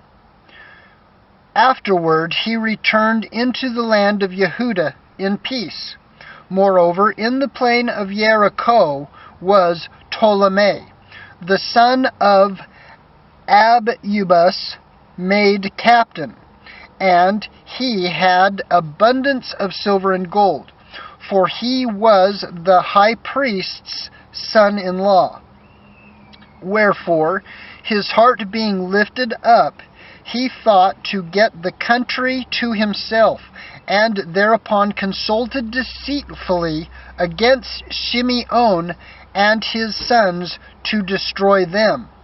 Now Shimeon was visiting the cities that were in the country, and taking care for the good ordering of them, at which time he came down himself to Jericho, with his sons Mattithiahu and Yehuda, in the 317th year, in the 11th month, called Shevat, where the son of Abubus received them deceitfully into little hold, called Dock, which he had built, made them a great banquet, howbeit he had hid men there. So when Shimeon and his sons had drunk largely, Ptolemy and his men rose up and took their weapons, and came upon Shimeon into the banquet place, and slew him, and his 2 sons, and certain of his servants. In which doing he committed a great treachery, and recompense evil for good. When then Ptolemy wrote these things, and sent to the king that he should send him a host to aid him, and he would deliver him the country and cities. He sent others also to Gazam to kill Yehohanan, and unto the tribunes he sent letters to come unto him, that he might give them silver and gold and rewards. And others he sent to take Jerusalem and the mountain of the temple. Now one had run afore to Gazam, and told Yehohanan that his father and brethren were slain. And uttered he, Ptolemy has sent to slay you also. Hereof, when he heard, he was sore astonished, so he laid hands on them, that they come to destroy him, and slew him, for he knew that they sought to make him away. As concerning the rest of the acts of Yehohanan, and his wars, and worthy deeds which he did, and the building of the walls which he had made, and his doings, behold, these are written in the chronicles of the priesthood, from the time he was made high priest after his father. Thus concludes the first book of Maccabees. Maccabees. Shalom.